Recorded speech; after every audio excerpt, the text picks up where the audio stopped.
Remember, in 2014, at least we think they do. We'll see. Results coming in later tonight. James Hoffa with us tonight. Jennifer Epps Addison, thanks so much. My assignment on our coverage tonight is here in Florida. I'll be over at the Charlie Crist camp reporting here on MSNBC. That's the Ed Show. I'm Ed Schultz. MSNBC's election coverage starts right now.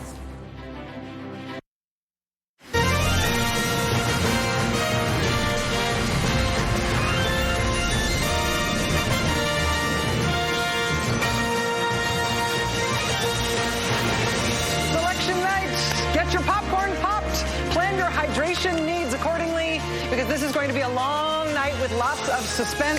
36 U.S. Senate seats are up tonight. About a dozen of them are in who knows territory right now. Control of the United States Senate is a coin flip at this point. About 24 House seats are anybody's guess, even though Republicans will hold control of that body. In the governor's races, more incumbents might lose their seats tonight than at any time in decades. There are more than a dozen governor's races where nobody knows what's going to happen tonight. This is going to be a very fun night to watch. Thank you. And it's a very divided country, obviously. And I think there's a yearning in the country out there for some kind of control over things. The world is drifting, with terrorists growing in horror, with disease threatening from Africa to some extent, with politicians unable, unwilling, unready to do what actually their occupation requires them to do, to get things under control. Fix the immigration system, invest in building the country, creating real strength in the economy, strength that opens factories, but also hope for the young kid coming out of school. And tonight, I'll be listening for the candidates, losers as well as winners, who talk about this stuff.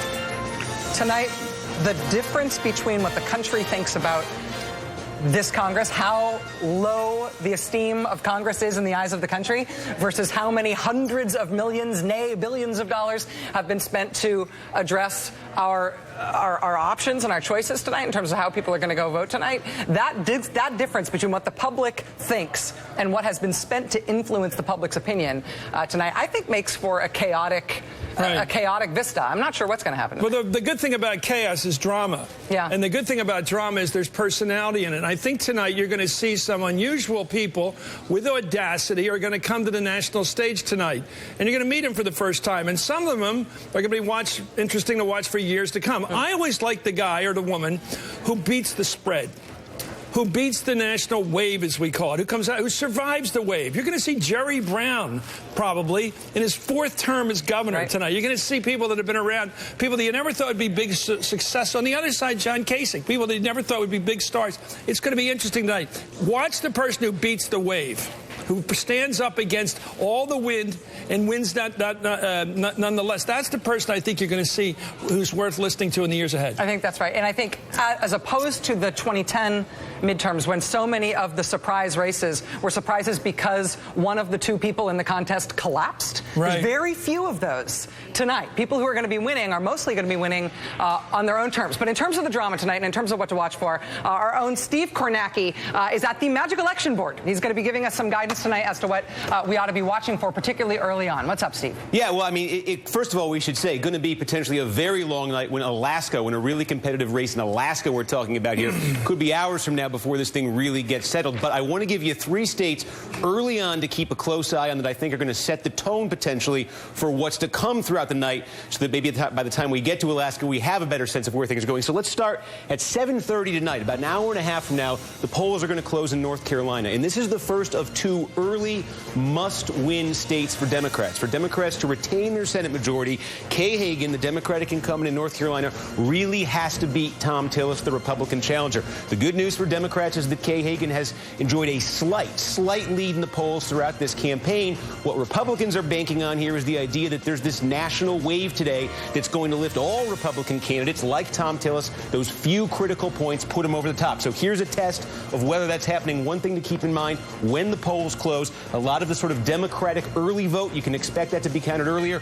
The expectation here is that Hagan will be doing very well in the early returns. Let's see if that sustains itself. Let's look at the second must-win state early for Democrats. Jeanne Shaheen, the incumbent in New Hampshire, trying to hold off Scott Brown. Again, if the Democrats fail to hold this seat, that sets a very dire tone for them for the rest of the night. But if Jeanne Shaheen is able to hold on here, that is an encouraging sign for Democrats. And on the flip side, the early closing in Kentucky, a 2-time zone state here. So polls going to start closing there actually at 6 o'clock, and then 7 o'clock we'll get the numbers. Mitch McConnell, the top Republican in the Senate, trying to hold off Allison Grimes. There's been bad signs lately about where this race is heading in terms of the polls for Grimes. The question when the numbers start to come in, is she exceeding expectations? Is she making this closer than those polls look? Are the Democrats overperforming here, or are the Republicans getting what they increasingly were coming to expect as this campaign wound down, a big win out of Kentucky? So a test there for Republicans early on as well. Steve Kornacki, thank you. We're going to have reporters on scene in a lot of these key races tonight, including some of those ones that you were just talking about. We're going to start tonight with Lawrence O'Donnell. He's at Greg Orman headquarters in Overland Park, Kansas. Lawrence, can you give us the stage a little bit about what has been happening at this unexpected race in Kansas and what you're expecting tonight? Well, Rachel, this is the race that a screenwriter would normally have to dream up. He would not expect to see it in real life. And this is an extraordinary situation where, as Steve can point out, there are several different states where it just might come down to that state for control of the United States Senate. If it comes down to Kansas, the suspense may not be over tonight because Greg Orman, who's running as an independent against Republican incumbent Pat Roberts, has refused to declare which side he would vote for leadership of the Senate, the Republican or the Democratic side. There is a scenario in which the control of the Senate could all come down to Senator-elect Orman's choice. He's refused to say how he would vote in that situation. It's created an incredible drama here. Kansas Senate races are not suspenseful events. Republicans have won every one of them for the last 80 years. We have the local media here marveling at having national media here for a Kansas Senate race, but it is all about the mysterious independent on the one question he refused to answer throughout the campaign, which is how would he vote for majority leader of the Senate. We also have an amazing governor's race here. Sam Brownback, ultra-conservative Republican, in serious trouble in Kansas. He created the biggest tax cut, income tax cut in Kansas history. It has hurt funding for schools, and the Democrat has a real shot now at the governorship here tonight also. Chris, Rachel. Okay, thank you, Lawrence O'Donnell. NBC senior political reporter Perry Bacon is in Mitch McConnell headquarters in Louisville, Kentucky. So, Perry, what does it smell like in that headquarters? Are they upbeat, downbeat, or worried? You know, this race was close until about 3 weeks ago, but now a lot of confidence in the McConnell camp. A lot of his former staffers, he has a long history of staffers, and a lot of them have come down to Kentucky today because they think this is going to be a big night where not only is he going to win, but he's going to eventually be majority leader. So they want to be here with him to celebrate. On the other hand, we spent some time talking to Democrats today, and I found Democrats privately talking about not if Ms. Grimes would lose, but talking about would she lose by 4 or 5 or would it be worse than this? So a lot of confidence here. This race, the Democrats and the Republicans broadly agree. This race, hard to see McConnell losing tonight. Well, just to mess up the storyline a little bit, Chris. Why did the guy drop $2 million of his own money into the race at the last 11th hour if he had this kind of lead developing?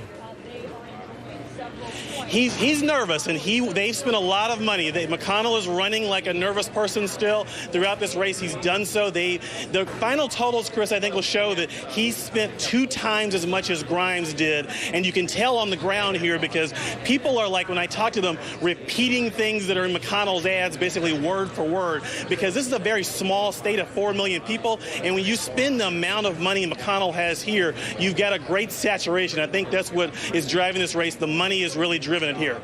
Okay, thank you very much, Perry Bacon, who's at McConnell headquarters. We'll be back to you. And now to the hard-fought race in the open Senate seat in Georgia. Joy Reid is at the headquarters for the Democratic candidate, Michelle Nunn. We're going to be watching this race for a while, aren't we? This is not going to be over tonight. Joy. Yeah, absolutely. Chris and Rachel, this is one of those races that by all rights Democrats really shouldn't have a shot in. This is a very red state. And even with massive minority turnout, President Obama was not able to pull it off in 2012 or 2008. But here here's the thing.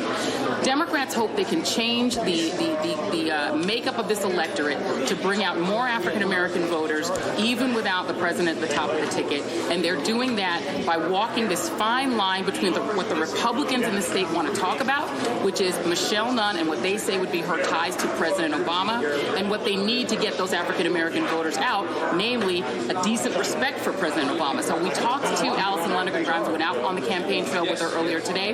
This is what she said about that very question of Barack Obama. Warren had said you'd just be a rubber stamp for the president. How do you answer that? You know, I say, let me tell you about the things where I'm different from the president. I wish that he'd move forward with Keystone. I wish that he would reverse the cuts to our military, which I think are really significantly damaging our military readiness. But I will work together when it comes to the minimum wage or pay equity or bipartisan legislation around immigration reform. Again, I'm going to focus on what's best for Georgia, and I'm going to be respectful of my colleagues in the Congress, and I'll certainly be respectful of the president as well. And notice that Michelle Nunn has walked that fine line probably better than most candidates that are running in this cycle. She has definitely pivoted back to the issues that are important to her constituency, minimum wage being a big one, and she's kept it very, very close. So this is definitely one to watch. It didn't make Steve's big board, but this is definitely going to be a race to watch. Polls close in less than an hour. Joy Reid, thank you very much, Joy. That's fascinating. And seeing Michelle Nunn on camera there trying to thread that Democratic needle this year, where Democrats are not necessarily trying to insult the president unnecessarily, but they are running, if not against him, then at least away from him. I want to bring into discussion now MSNBC's Reverend Al Sharpton, as well as Andrea Mitchell and Chuck Todd from NBC News. Welcome, you guys. Thanks for being here, all of you. Thank you. Looking at Michelle Nunn there in Georgia and thinking about this tough race, Al, I'll start with you.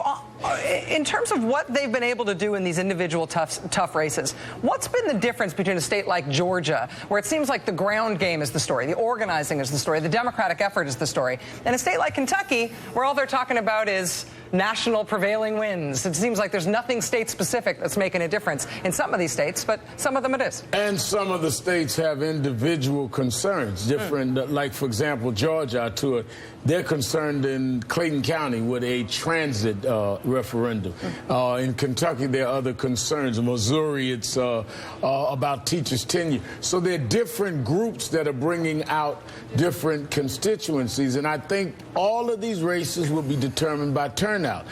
When you deal with the distancing of President Obama, you've got to thread that needle where not only you don't insult the president, but you don't turn off your African-American voter turnout, right. Yes. which will be critical in races like Georgia. So it's a real hard needle to thread, and I think we're going to see tonight who threads it and who ends up with just a pen in their hand with an empty needle top. Let me go back to you want to go in here, but I think this is impossible.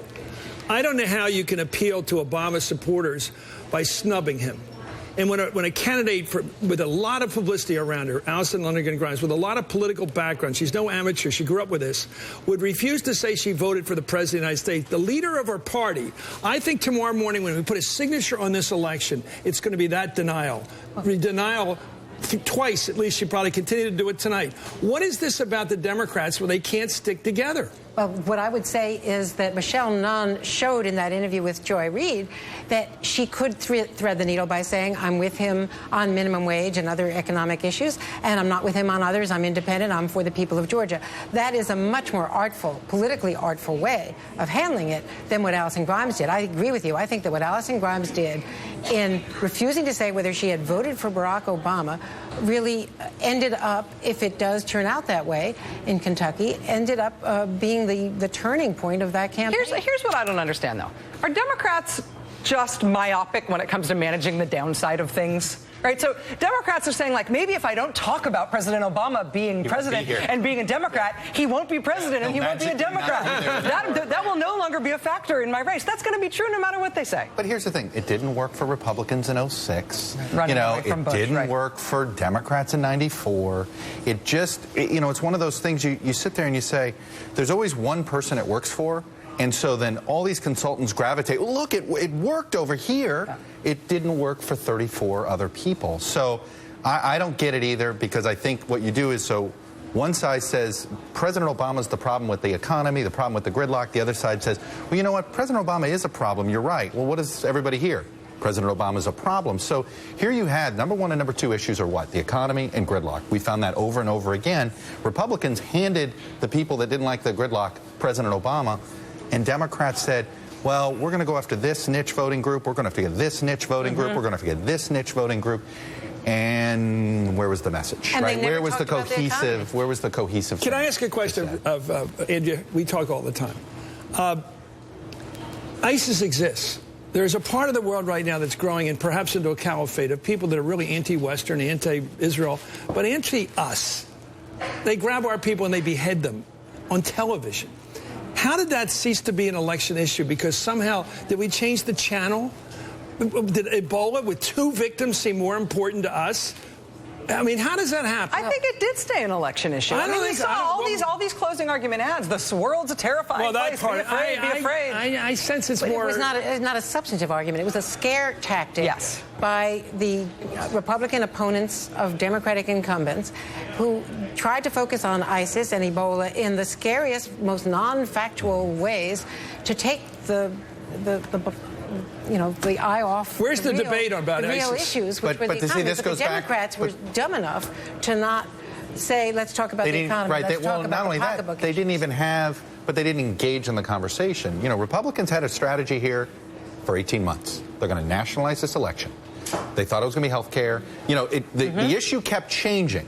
But they had a strategy. They're going to nationalize this election. They're going to do it. They see that they've got a map that's their direction. They're going to nationalize it. This is about getting Republicans out. So they found ways to do it. And they kept, the issue is immigration this week, fine. We're going to make that a national issue. If it's ISIS, fine. If it's Ebola, fine.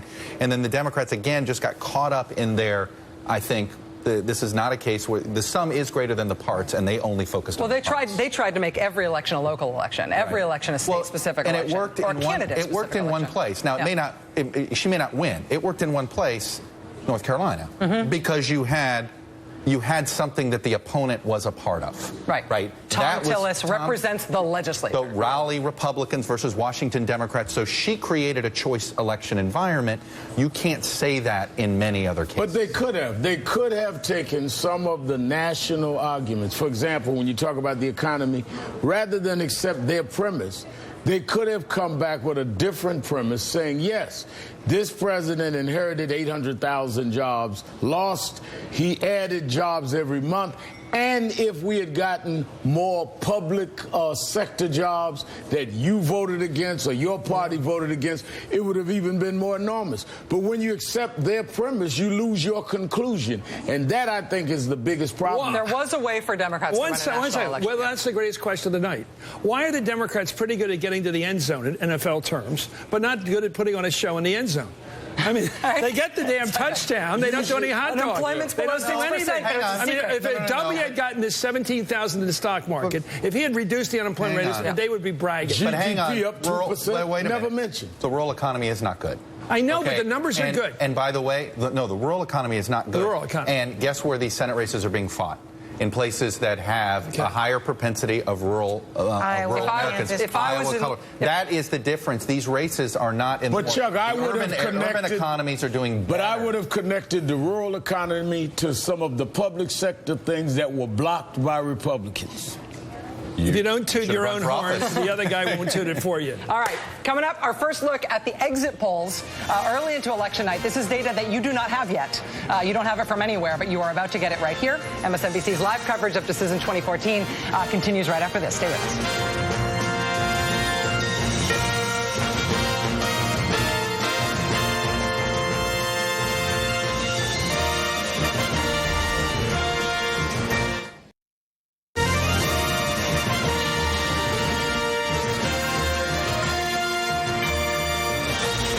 To MSNBC's live coverage of the midterm elections tonight. Let's get on. It's an early look right now at what the voters are actually telling people tonight about how they voted, why they voted. Tamron Hall will be tracking that for us all evening. They're called exit polls. We'd love to know what people are saying. This is their chance to speak through Tamron Hall. Tamron, thank you for telling us what the world is saying through their votes tonight. That's an interesting way to put it. Voters are speaking through me, but they're speaking through the exit polls, and they are clearly, guys, not pleased with the job Congress is doing. Take a look at some of the numbers that we've already gotten here. Nearly half of those we spoke with, 48%, disapprove of the job being done on Capitol Hill. Just this number, 20% of overall voters in our exit polling agree and feel that Congress is doing a good job. But let's break it down for the president. His numbers are slightly higher. When you take a look at the number here, 44% approve of the job that President Obama is doing. 42% strongly disapprove. And guys, this is really interesting. Take a look at this sidebar we've peeked into. President Obama's approval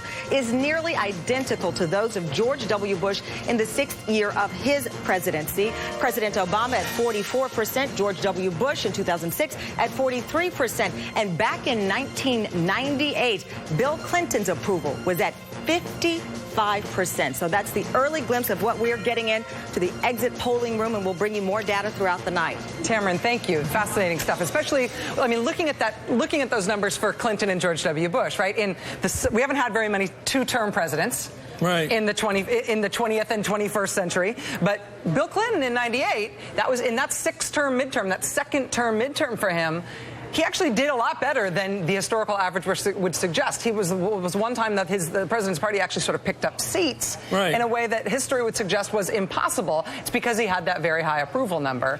And one other thing, there was a news story there. They were ready to kill him on Monica, and everybody thought they overdid it. I think when you see aberrations in these midterms where the party in power does well, you had the Cuban Missile Crisis way back in '62, which helped Kennedy because he handled it so well. He handled it like a hawk, but he handled it very deftly. And Bill Clinton, I think everybody knew that he was involved with Monica. Everybody knew he was BSing the country. But they also thought that Congress overreacted. Yes. And I think that's the way people voted. They said, enough already. You made your point. Censure the guy and shut up, basically. And that drove his approval ratings to the point where it turned that midterm election from what history suggested. And can I sound a bit like a Marxist here because people accuse this? I really do think economics drives almost everything. Yeah. And in 1998, the economy was doing really well. Just like if you want to look at Nixon's problems, of course, there was cover-up of Watergate, but there was tremendous stagflation. People were feeling terrible. People will forgive a president who's effective.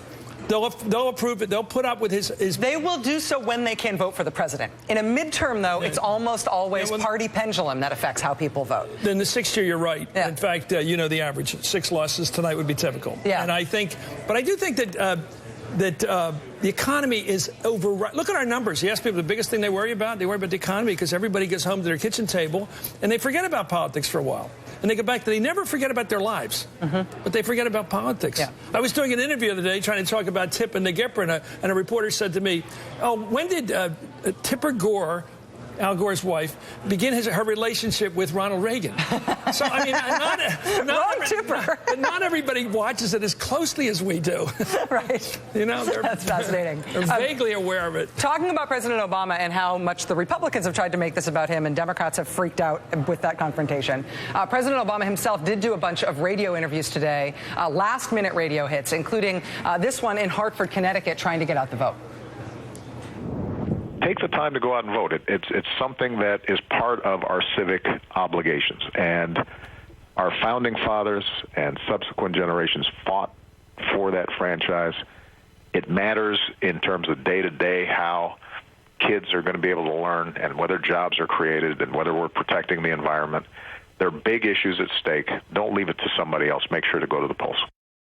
Go to the polls. President Obama, one of over 10 radio interviews the president has done over the past 2 days, trying to make the closing argument, the last-minute case to voters that they need to go out and vote, get out to the polls for these midterm elections. It should be noted, though, in Connecticut, that was a radio interview from Hartford. In Connecticut, polling problems in Hartford this morning could have an outsized impact on that state's tight-as-a-tick contest for governor. The Connecticut governor's race is really close. And when voting began in Connecticut this morning, some precincts in Hartford were not ready because apparently the voter registration lists had not arrived. Connecticut Governor Daniel Malloy's re-election campaign went to court this afternoon to argue that the affected polling places should stay open late to accommodate voters who'd had to leave this morning without casting a ballot because the polling places weren't ready when they were supposed to be.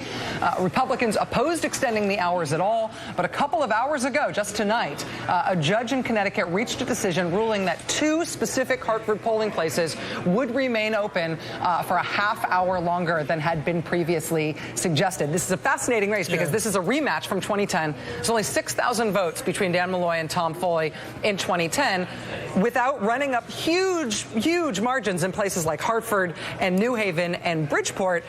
Dan Malloy never could have won. If the voting is screwed up in Hartford, Dan Malloy isn't going to be able to win for technical reasons, let alone what else happens in the state. It's very interesting how you have irregularities, you know, and you never know for sure whether it's just screwing it up or there's intentional strategic efforts to keep down the vote in key areas.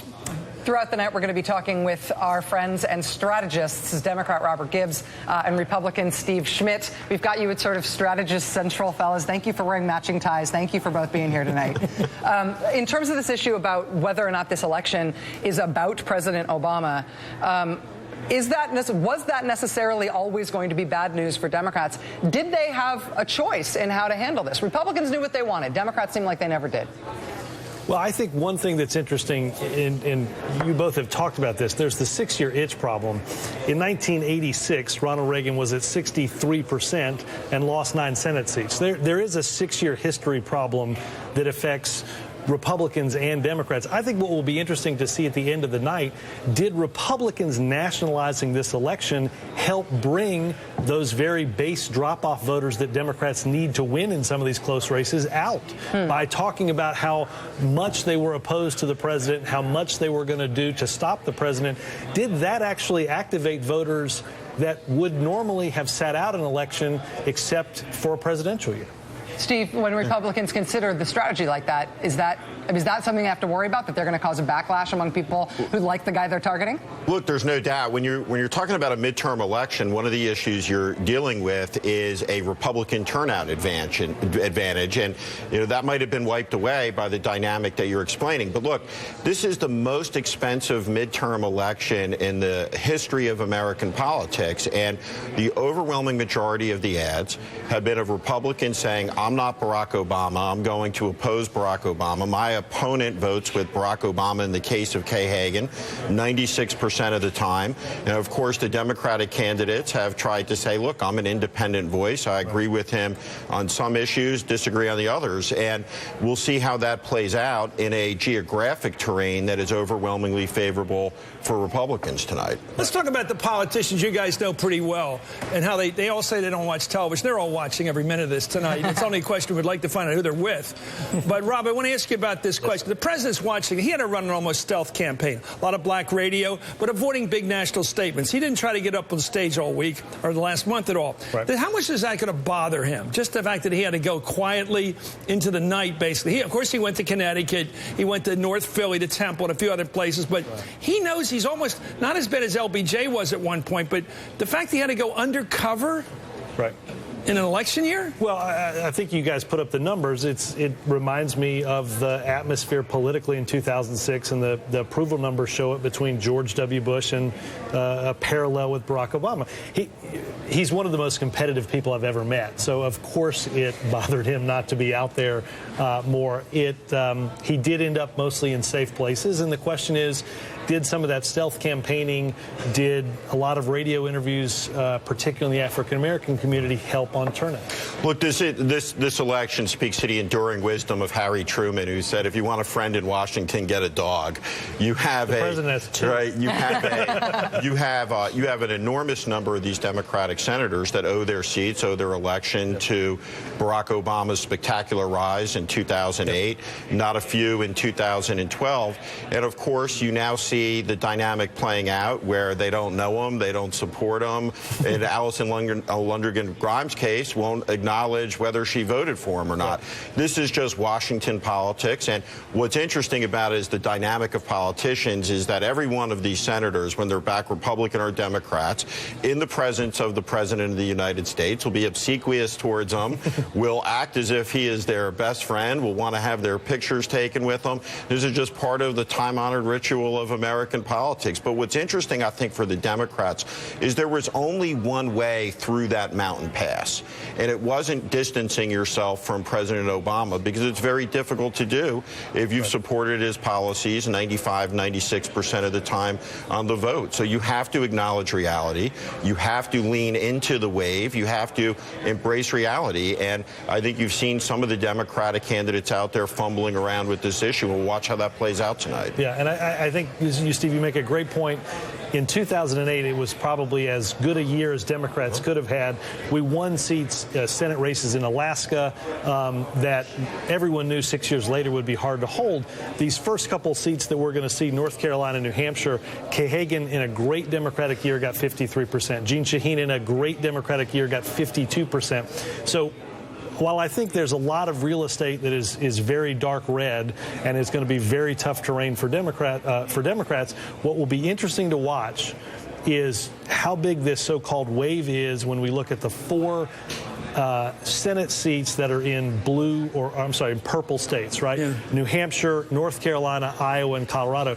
I think what we talk about tomorrow morning will be largely dependent upon, in those 4 races, do Republicans win 3 or 4 of those, or do Democrats split or hold 3 or 4 of those? And what's fascinating about it is when you look at some of these states where the president's approval numbers are in the high 30s to low 40s, if Republicans can't win in this environment with 70% believing the economy is in the wrong direction in some of these states, very ominous sign for the Republican Party heading into 16. Steve, thank you. And Robin, I want to ask Steve later on the night, when you have time to think about it, how much John McCain will be enjoying this victory if he gets the chairmanship of the Armed Services Committee at the end of the night over the dead body of the president. Basically a miserable night for him. He'll probably be enjoying that, won't he? I don't think he would be very upset about being chairman of the Armed Services Committee. That's a mean way to put it, but I had to do it. Up next, we're going to go to the man in charge of getting Democrats elected to Congress. This is MSNBC's live coverage of Election Night. We'll be right back after this.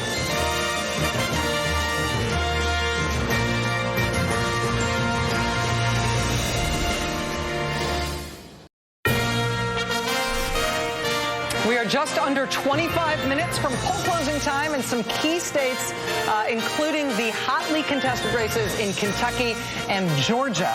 Melissa Harris-Perry is with us now from Kay Hagan's headquarters in Greensboro, North Carolina. Melissa, thanks very much for being with us. Absolutely. Happy to be with you tonight. In terms of this race in North Carolina, obviously it has national implications, but it has been hard fought from every state borderline in North Carolina. The ground game there on both sides has just been epic. What's it been like in state, and what are you expecting tonight?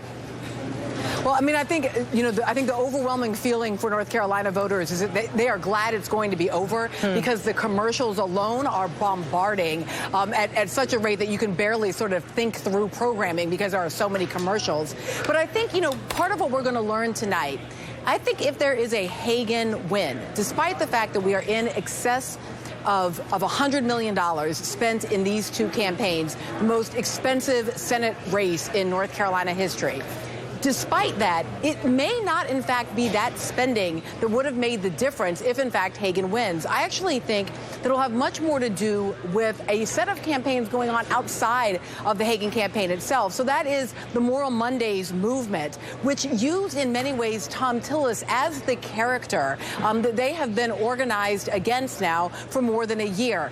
In these weekly meetings, those demonstrations that were growing first from the dozens and then ultimately to the thousands of North Carolinians showing up and saying that this state legislature had pulled too far to the right, all of that was really about a social movement on the ground. So if we see a Democratic win here, it is actually unlikely to be because of the Democrat herself, and I think much more likely to be about the effectiveness of a social movement. And I think that would be an extraordinary story to be able to tell at the end of the night.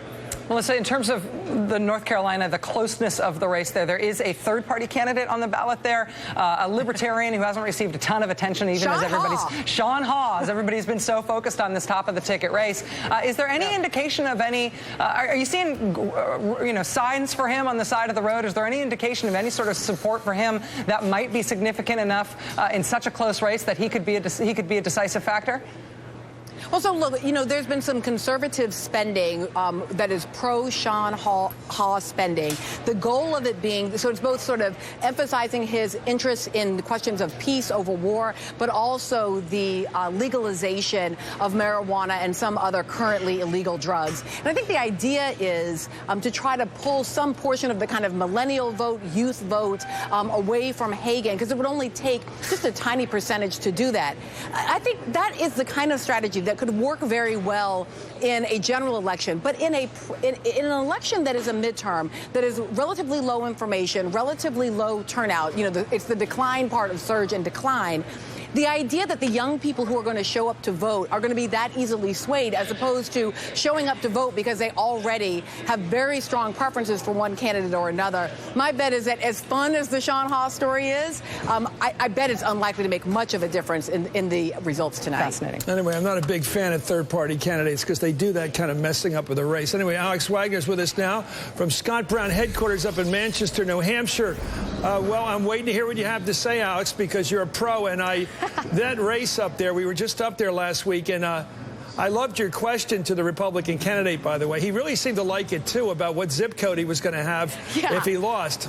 I don't know about that. I don't know that he liked the question, Chris, but I definitely did ask Scott Brown whether his zip code might change tomorrow if he loses this race. He, of course, came across state lines from Massachusetts to New Hampshire very recently, could not vote in the state. He was not eligible last year. His answer to my question was, that's a silly question, which is interesting insofar as it's not really an answer. And one would think that at this point, Scott Brown would have a very pat answer to that question. And in part, I don't think he has a really particularly well-developed answer because he's made this into a national race. I mean, you drive throughout New Hampshire, as we did a little bit this morning, and there are signs saying, stand with Obama, vote Shaheen. Jeanne Shaheen's campaign did not put those signs in the ground. That is something that Scott Brown has done, and he's done it because New Hampshire Republicans until September, 6 weeks ago, were not really necessarily on Scott Brown's side. I mean, this guy had to make up a huge gulf with members of his own party, and he did so by making this into a race between Scott Brown and Barack Obama. Let's talk about Google. Google, I was looking at the other day. It seems like one of the interesting people they're interested in his centerfold, of course. People are looking that up. But they're looking up Hillary Clinton when they're looking up Jeanne Shaheen. She was up there yesterday. Will this be one of the races, if Shaheen does hold on, one of the races where the Clintons will be able to say, especially Secretary Clinton, we had an impact? Well, as I do, Chris, that Hillary Clinton has a soft spot for New Hampshire. It is where she, quote, found her voice.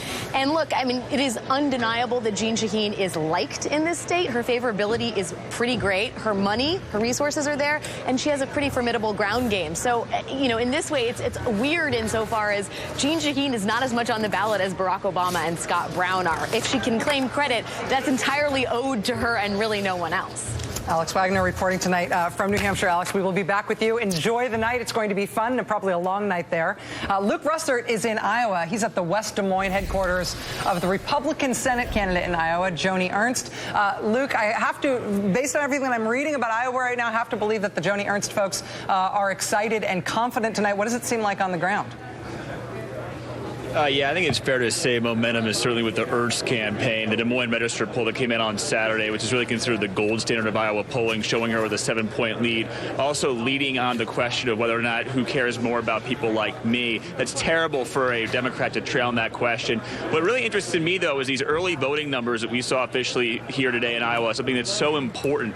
The Democrats only are plus 8,228, if you see there. You see there on the screen, 183,898 compared to the Republicans 175,670. If you go back over the years, in 2012 they were plus 57,000. In 2010 they were plus 16,000. So because they're only up about 8,200 in the early vote, that's leading a lot of operatives to believe that will not be enough to keep away Joni Ernst's day of voting Republican strength, which is something that we see here over the years. Mitt Romney actually won in terms of votes just cast on Election Day last time around. So I would say tip of the scale to Ernst, and she's really had a campaign campaign, guys, that's been based on personality and charisma. If you go through the issues and the attacks Bruce Braley has tried to make, he's tried to stick her as being out of touch on Social Security. At one time, she talked about privatization. That didn't stick. Out of touch on Medicare. That didn't stick. This is a state where the governor, a Republican, Terry Branstad, actually worked with the state legislature to implement Obamacare. They got 80,000 Iowans enrolled in Medicaid, over 100,000 Iowans enrolled in the actual law. Decently popular here in Iowa. Joni Ernst wants a full repeal of that and still believes the state can be the healthiest in the country, as Governor Branstad, the Republican, wants, if there is in fact a full repeal of Obamacare. Where the establishment of the Republican Party has succeeded is evident here in Iowa. They have taken someone who had Tea Party credentials in the primary, they've moderated her for the general, made her much more packageable to Iowa independents and Iowa voters.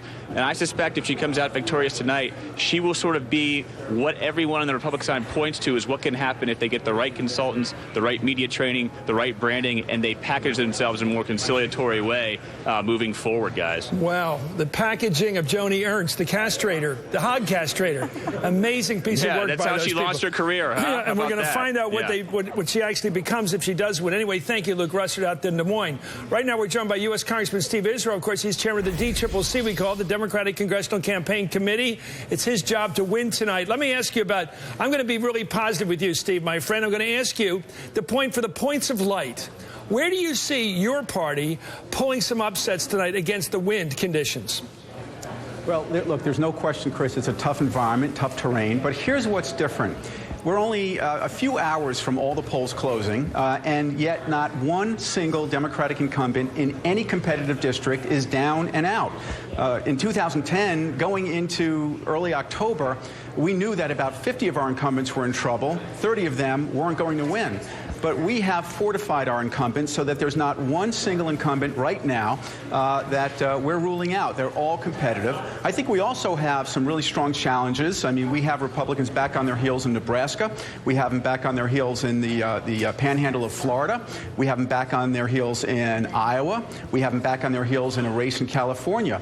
Look, my takeaway is that we still have 20 competitive races.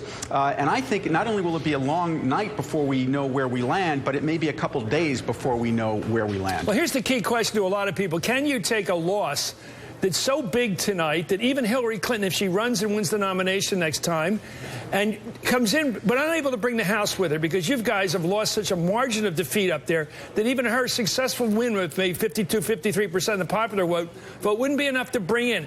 Is it still within reach that if Hillary runs next year in 2016, after tonight's over, the Democrats can still win the House next time? Is it still within reach? Absolutely, I guarantee you that it's within reach. Look, you talked about it earlier. The historic loss in a 6-year midterm for the president's party is 29. So that's what history teaches us. Even Ronald Reagan, when he was very popular in 1986, he lost a bunch of seats. That's just history.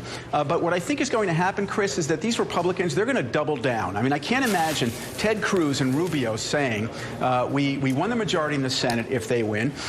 And we won more seats in the House. Now is the time to compromise. No, they're not going to compromise. They're going to double down. They're going to fall further and further out of the mainstream. They're going to alienate voters, which I believe puts the House in play in 2016 and makes it a very good cycle for Democrats because they're going to lose independent swing voters in suburban districts.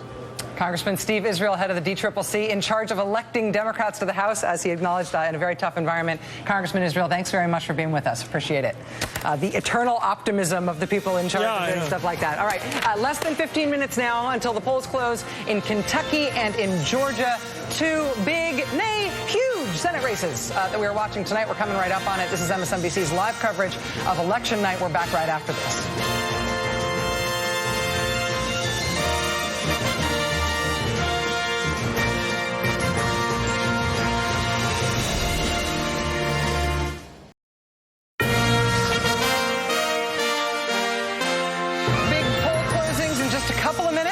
Top of the hour, I want to bring in MSNBC's Al Sharpton and Chris Hayes, as well as the MSNBC political correspondent who has worn out more shoe leather than anybody else not actually running for office this election season. I'm not exaggerating when I say that correspondent Casey Hunt has interviewed virtually every major candidate in a battleground state this year. Watch this.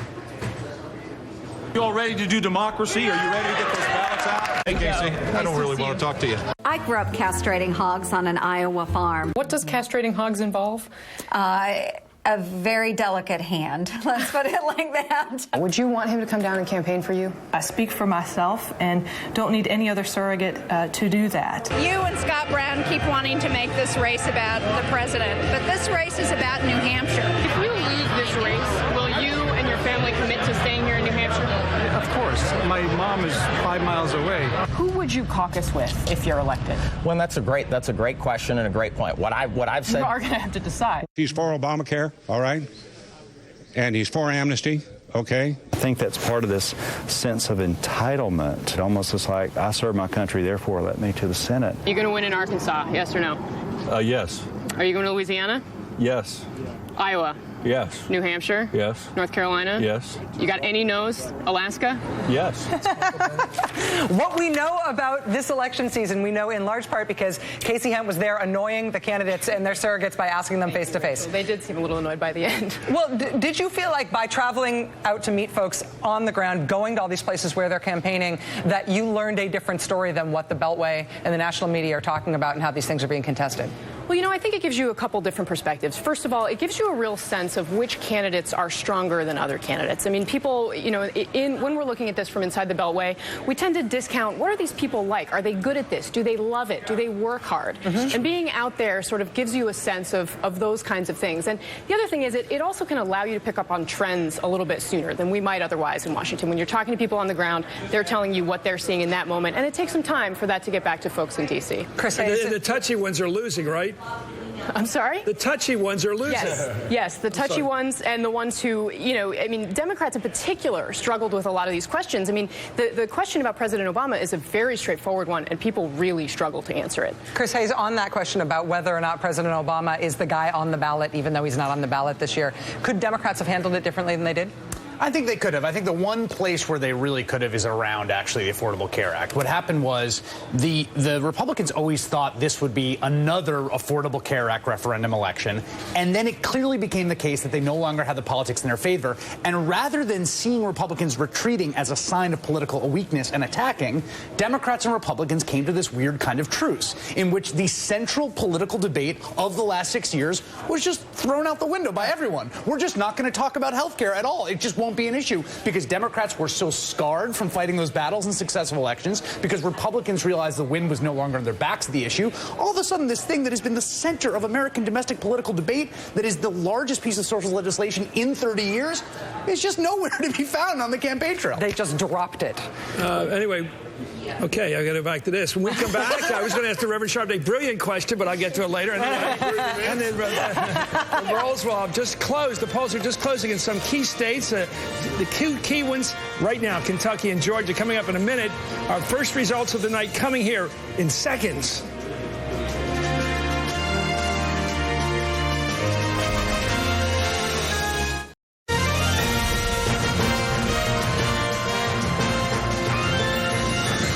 It's nearly 7 p.m. on the East Coast right now, and the polls are about to close in Kentucky, Georgia, Virginia, South Carolina, and Vermont. And we'll get to the first look at the big Senate races in Kentucky and Georgia right now, as well as the Georgia governor's race, where Jason Carter, the grandson of the former president, is looking to unseat Republican incumbent Nathan Deal. And, you know, we are waiting for news because this is after months and months and months. And finally, the crackle of victory and defeat, the agony of defeat, it's all going to come starting in a minute. Well, in about 10 seconds. Sometimes when you have a poll closing and you have a call right at the poll closing, it tells you a lot more about the race retrospectively than you could have known before that exact moment. Yeah, it wasn't a close one, and in some cases, a lot of the early vote came in, a lot of the absentee vote came in that could have been coded ahead of time. But these are our first results tonight, and the first one is a big one. The NBC News projects that the winner of the Kentucky Senate race is Mitch McConnell. This is being projected at poll closing. Incumbent Senator Mitch McConnell wins in Kentucky, defeats Allison Lundergren Grimes. In Georgia, the Senate race there is being characterized by NBC News as too early to call. This is Michelle Nunn versus David Perdue. That's an open Senate seat in the state of Georgia, a very hotly contested race. NBC News can project the winner in the South Carolina Senate race. Lindsey Graham in South Carolina, incumbent senator, is reelected there.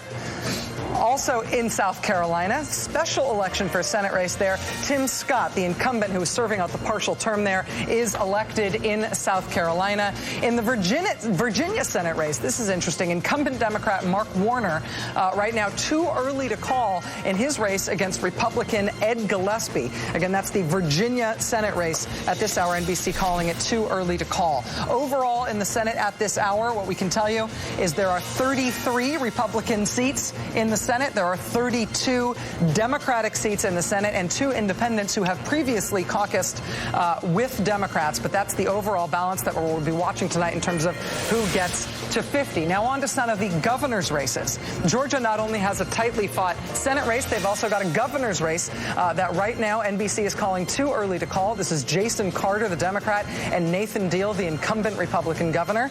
In South Carolina, NBC News can project that the winner of the South Carolina governor's race is the incumbent governor, Republican Nikki Haley.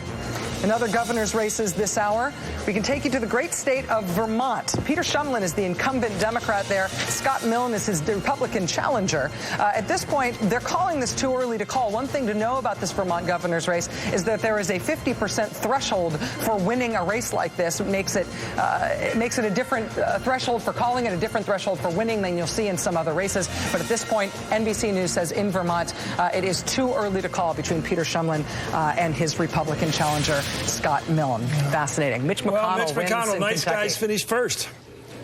Anyway, no more comment on that one. We don't know if he's going to be majority leader. We don't know if the Republicans are going to win the Senate, but we know that he's going to be back. Interesting race, I think, in Virginia. Mark Warner's a very successful and safe incumbent. The fact that Ed Gillespie, the former chair of the party, had the guts to run against him and is apparently running a good campaign shows audacity, which is what politics is all about. It's about ego and audacity. You're willing to take on the tough race. Looks like he's going to keep it close long enough to make it a good fight. He'll be the next governor. That's what that race is about. He wants to be Terry McAuliffe. They were both at Catholic U together. It's just his chance to match Terry McAuliffe. These little intramural fights are fascinating to watch. Do you think this Senate race is about running for governor? This is set up for governor. Yeah, that's what you do. You run once, win the next time. That's true in Georgia. Jason Carter, you think this is his last run for governor? Took his grandfather a while. 39, he will run again, and he'll get it eventually, because the way you get your name out there, unless you're a born zillionaire or self-financer, run a few times. That's how Bob Casey's made it in Pennsylvania, both of them. You run a few times, people get used to you, they get to trust you, and then you finally get the job. So it's about endurance. I do think it's interesting, however, we've probably given on our program, on Hardball, you've probably done the same, given more attention to the Kentucky race than any race in the country. And yet here we see good old Mitch McConnell chunking in $2 million of his own money at the last minute. I'm sure his wife is probably saying, why'd you spend that money? It was easy. We wasted. It could have been closer, and then we'd paid for a landslide. Why'd we pay for a blowout? So it's a little funny, but it is sad, because this is a young woman, audacity again. She had the audacity to run against this incredibly powerful incumbent with all the tricky moves he had up his sleeve and sarcasm and ridicule, all those tricks. She'll be back. She's going to try again and probably go for another race for the Senate. And especially because she's so close to the Clintons, who we clearly haven't seen the last of for the next couple of years. She might be the candidate. Yeah. Mitch McConnell also is, Harry Reid pulled out that 2010 victory by a nose, and he knew his state and he worked his state, and Harry Reid is not an accidental politician. I think sometimes when you watch Harry Reid and Mitch McConnell from the perspective of the cameras, from the perspective of their performance as orators, you think, really, these guys? These are the guys that are running their caucuses? When you watch them engage in these kinds of operations where they know every local chieftain, where they know how to work their states and what parts of their states, these guys are pros, both of them. You've been ruling for 30 years. They know how to keep doing. By the way, dirty little secret of the Senate, they don't want George Clooney as their spokesman. No, they do not. That is right. They don't want somebody that's going to outshine them or be better looking or anything. They want a guy that's going to keep the day going, keep the jobs going, make sure they keep their job. Well, the word to use with those guys is careful. They know where their vote is, and they carefully and methodically go after that vote. McConnell never, there was concern early on, but at the end of the day, he knew he had to get his vote. And then, of course, he always counts on his opponent to fumble the ball. I love George F. Will. He's been around forever. He's a very consistent conservative columnist. And he said, Mitch McConnell's been compared to looking like me. And he said, sharp but true. It's not about charisma. Let's go right now to somebody who's there on the ground. Perry Bacon's there. He's our senior political reporter. He's on the ground at headquarters. How's the nice guy handling his apparent victory here? They haven't actually announced it here yet, so people are still kind of waiting. But the numbers are called. We're told tonight McConnell's going to give a speech, but he's going to talk about Kentucky. He's not going to stay up, honestly, to make sure, see who won Alaska and that kind of thing. They're going to clear us out at midnight, they told us. So he's going to give a speech about Kentucky tonight, and then tomorrow he's going to talk about the broader implications of if he's in a majority leader or what he wants to do next. So wait on his sort of broader remarks about his views on being majority leader or maybe not being majority leader by tomorrow, but not tonight. Perry, are you saying that right now they don't know that NBC News has projected Mitch McConnell to be the winner of this race? McConnell's staff does, we just told them, but as far as the audience itself, right now, they have not cheered. They don't know this yet. That's why we were sort of waiting for that to happen, but they've not put in the screen yet the projection itself. So we're still waiting on that, the excitement that'll be here for his victory, which of course was not. So people here also, there's a lot of, in this crowd, there's a lot of political operatives here, and now you're hearing it for the first time. People are now, there you go. Hey, Kentucky, don't mean to let you in on the secret, but your guy won. Here's a little something that you supposedly have been dying to hear. Well, Perry, feel free to just start shouting in case it's going to make people buy you drinks. We'll be checking back in with you, Perry Bacon at McConnell headquarters. Thank you. That was really funny. You never know what to do with that. Well, he liked good news from the media. Yeah. Senator, good news. Exactly. I'm sorry. And who else is at McConnell headquarters tonight is Senator Rand Paul, who played a key role not only in McConnell's campaign, but is also going to be a really critical player in a potential Republican Senate as a potential bridge between McConnell and wherever our conservatives end up, led by Senator. Really fascinating thing to watch in Kentucky, and this sounds like small ball, but it's going to become the most important thing in the world really fast, is the question of whether or not the Kentucky House, the state legislature, goes Republican. It's one of the last, if not the last, legislative chamber in the South that has not gone to the Republicans. And the reason it matters is because Kentucky has a state law which says you can't run for 2 federal offices at once. Rand Paul's going to run for president in 2016. That's also when his Senate seat is up. He doesn't want to have to give up his Senate seat to run for president. There's a precedent. The great Barry Goldwater gave up his seat, gave it up in Arizona just so he could be an honest candidate and say he wasn't Lieberman playing it tricky. Oh, I want both jobs in case I lose. No, he says I'm running for one office at a time. That's gutsy. Put your neck out there. There's also a lot of precedent of state legislatures being willing to bend the home state rules. They may not do it as long as Democrats hold on to that house. That's true. But that's part of the reason I think this could be Allison Grimes. This could be Allison Grimes' chance. If Rand Paul gets the nomination, she gets the seat. Everybody's happy, except Mitch McConnell. Anyway. Let's bring in Steve Kornacki at this point. With Kentucky off the table, Steve Kornacki, what does that look like in terms of the Democrats' survival guide for tonight? Yeah, well, let's go to the big board and take you through it. So how do the Democrats get through tonight? As you say, we would have, as of 20 minutes ago, had Kentucky in this middle column of undecided. It's gone. It's gone to the Republicans. It's added to their tally. They're at 46. Let's take you through what the Democrats need now with 9 battleground states up here. You look at Arkansas, the polls haven't closed. We'll see what happens there, but the expectation is that will go the way of Kentucky. That will be a Republican pickup. On the other side, we talked earlier about the must-win states for Democrats. New Hampshire with Jean Shaheen, Kay Hagan in North Carolina. Let's say the Democrats get those. We don't know. They must win them, so let's say they get them. Add these to the Democratic column. The other sort of juicy target on this board for Democrats right now is Kansas. Now, there's no Democrat running there, but you heard Joe Biden, the vice president, today even saying, look, that independent, if he wins, he's going to caucus with us. We don't know what he's going to do, but Democrats need him to do that if he wins. Let's say that happens. Let's add Greg Orman, the independent, winning and caucusing with the Democrats. Now, that leaves you with 5 states up here in the middle. Now, we've got 2 here that are sort of wild cards. I want to put them at the bottom right now. These are Louisiana and Georgia. These are states where runoffs are likely in Louisiana, possible in Georgia. We'll talk more about those later. Leave them down here for right now. That leaves you with Alaska, Iowa, Colorado. Now, think about where the Democrats are right now in this scenario. They're at 46, and now here's the key. You have to add 2 more, because Bernie Sanders and Angus King are independents who currently caucus with them. So add 2 to that 46, puts them at 48. They need to get to 50. So they're too short. You got these 3 states on the board tonight. Now, the absolute bare minimum in this scenario that Democrats need, let's say they lose Alaska. Let's say they lose Colorado. It doesn't work out for Udall, the incumbent there. And let's say Joni Ernst, the Republican, wins in Iowa. Everything goes wrong in those 3 states for Democrats. The Republicans are still going to be short. The Democrats would then go to the runoffs in these 2 states and have a chance there. However, the odds of the Democrats surviving in the runoffs in these 2 states, those are sort of the 2 worst bets of those 5, not good. So more likely for the Democrats. You go to Colorado, you go to Iowa, you go to Alaska, you look at these 3 states and you say more likely for Democrats tonight, they're going to have to win 1 in maybe 2 of these states. So these 3, keep a close eye on them tonight. Democrats probably going to need 1. As I say, it may end up being 2 that they need from here. And they're all upsets. Let's bring in right now a member of the United States Senate already, who will remain so, Chris Murphy of Connecticut. Senator, you're watching this whole thing. Would you explain to people watching who don't really know the way that Senate operates and organizes, what's the significance if the Republicans grab control?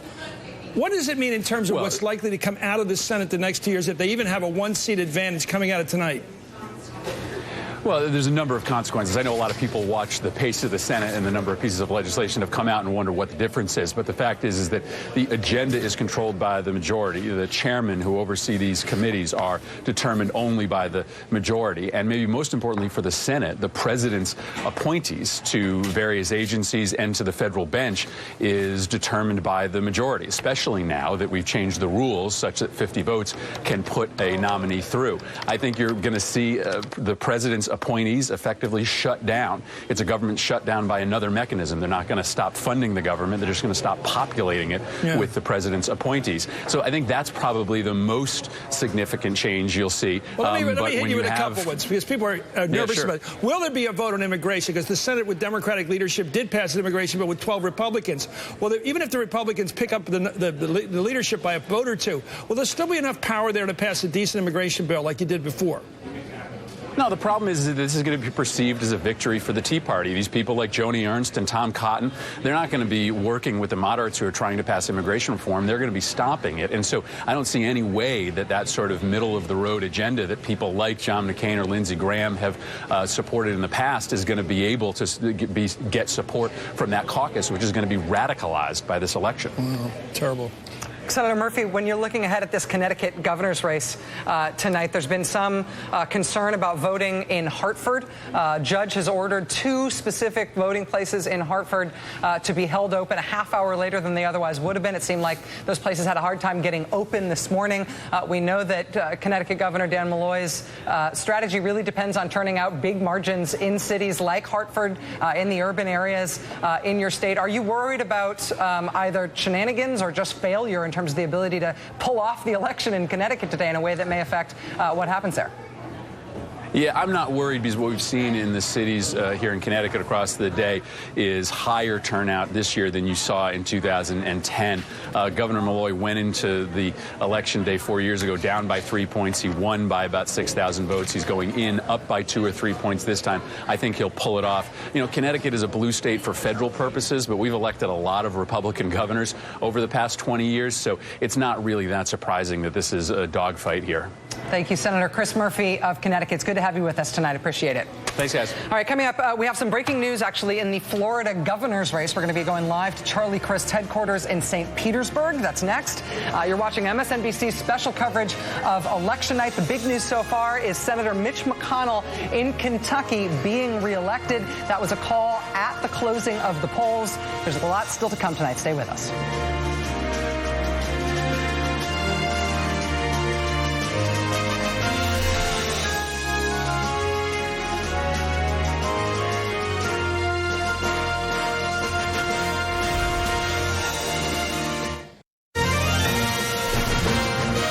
Welcome back to MSNBC's coverage of election night, along with the battle for control of the Senate. We are closely watching governor's races across the country. 36 governor's races are up tonight, and there is the possibility that we could see a record number of sitting governors bounced out of office tonight. Sitting governors of both parties. These races, of course, have national implications as well as very important governing implications in the states. Some big presidential battleground states are picking governors tonight. States that include Pennsylvania and Wisconsin and Michigan and Florida. Our MSNBC colleague Ed Schultz is in St. Petersburg, Florida right now. He's at the headquarters of the Charlie Crist for Governor campaign. And I'm told, Ed, that you've got some breaking news about the Florida election right now. Well, I have to start tonight with a smile, Rachel, because in the land of the Bush-Gore lawsuits, I hadn't even got a cup of coffee here tonight to start the night. We already got a lawsuit on our hands.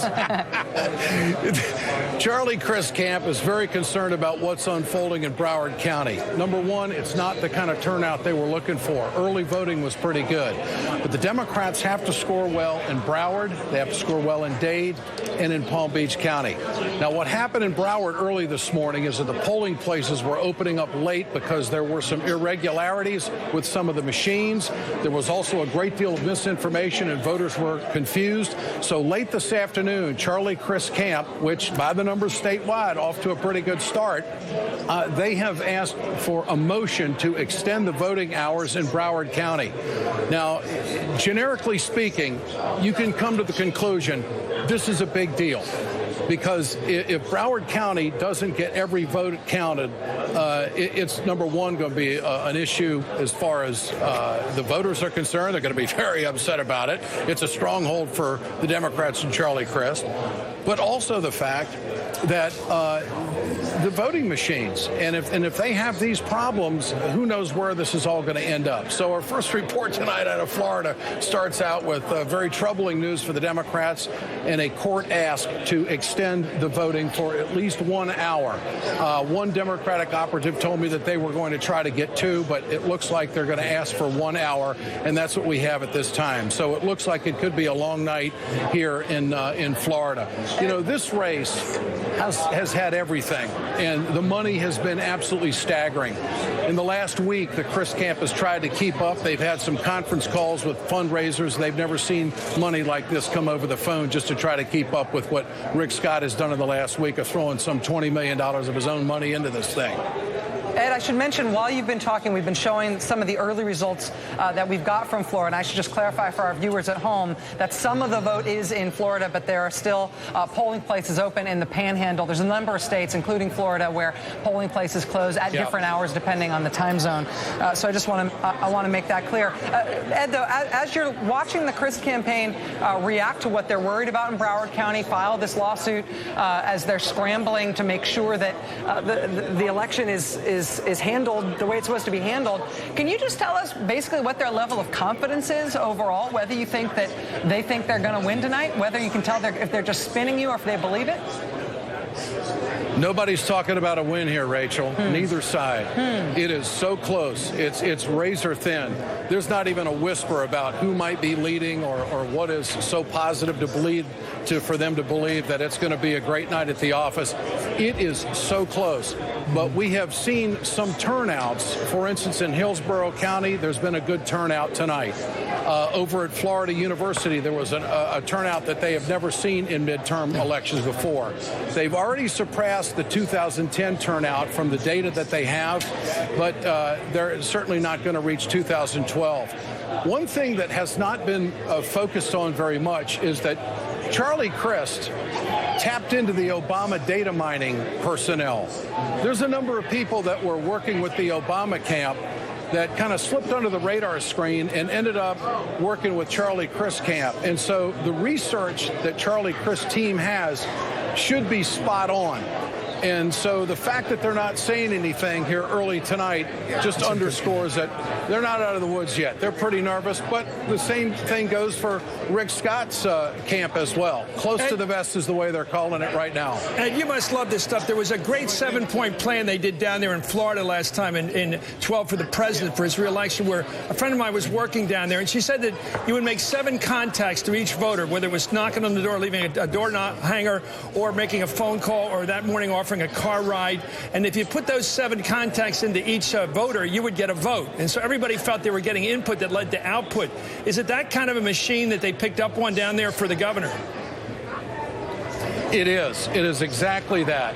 And it's also a greater door-to-door effort that we've seen in the 3 counties that the Democrats feel like they have to be extremely strong, the ones I mentioned, Dade, Broward, and Palm. Yeah. If they don't get that, I don't know how Charlie Crist can win. You know, Florida's kind of a politically schizophrenic state. You've got a lot of conservatives up north. You've got the middle of the state, which kind of reflects a mixed bag of thinking, kind of Midwestern. And then you've we've got southern Florida, which really reflects the northeastern portion of the United States.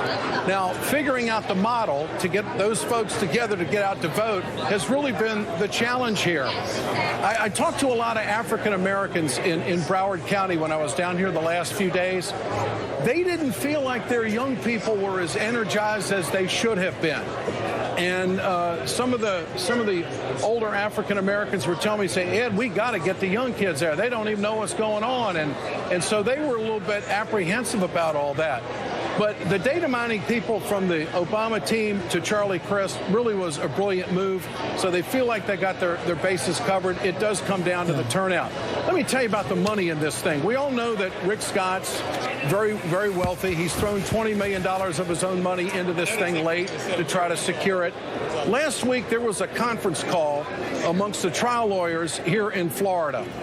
Now, the trial lawyers have been with Charlie Crist from the beginning and the middle, and now they're trying to close it out for him. There was a call that almost raised close to $1 million. I mean, guys were on that call, and they were forking out their plastic and going $25,000, $40,000, $50,000, and that's the intensity of it. The trial lawyers are fearless. They just want Charlie Crist to win so bad, and they are so afraid of Rick Scott. You know, they've had a Republican governor down here since 2000. Actually, Charlie Crist was one of them for a while, but of course he's changed things quite a bit. But it's been radical on court lawyers for a long time, and they are putting everything they have into this. If they can't win it this time, I don't know when they can.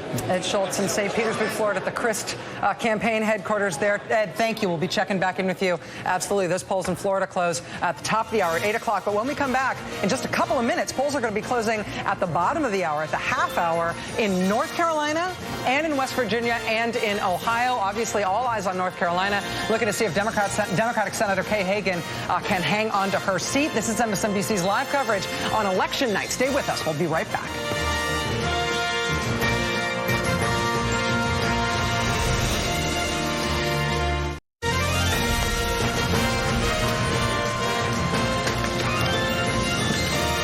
We're back, and the news keeps coming. The polls are about to close in 3 more states. North Carolina, the all-important state there, Ohio and West Virginia. And the race to watch here, North Carolina, and that Senate race there between incumbent Democrat Kay Hagan, who fought like hell to hold that seat, and Republican Tom Tillis, who has a few problems of his own.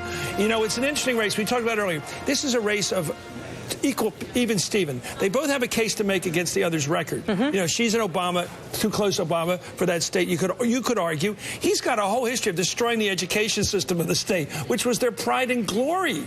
I went to grad school down there. Everybody loves Chapel Hill, except Tom Tillis and the Republican legislators. They want to bring it back to the Stone Ages down there. After years and years of building up that state with Duke and NC State, you know, Ed's place, Ed Schultz went there. It's a great university center. The state has come up.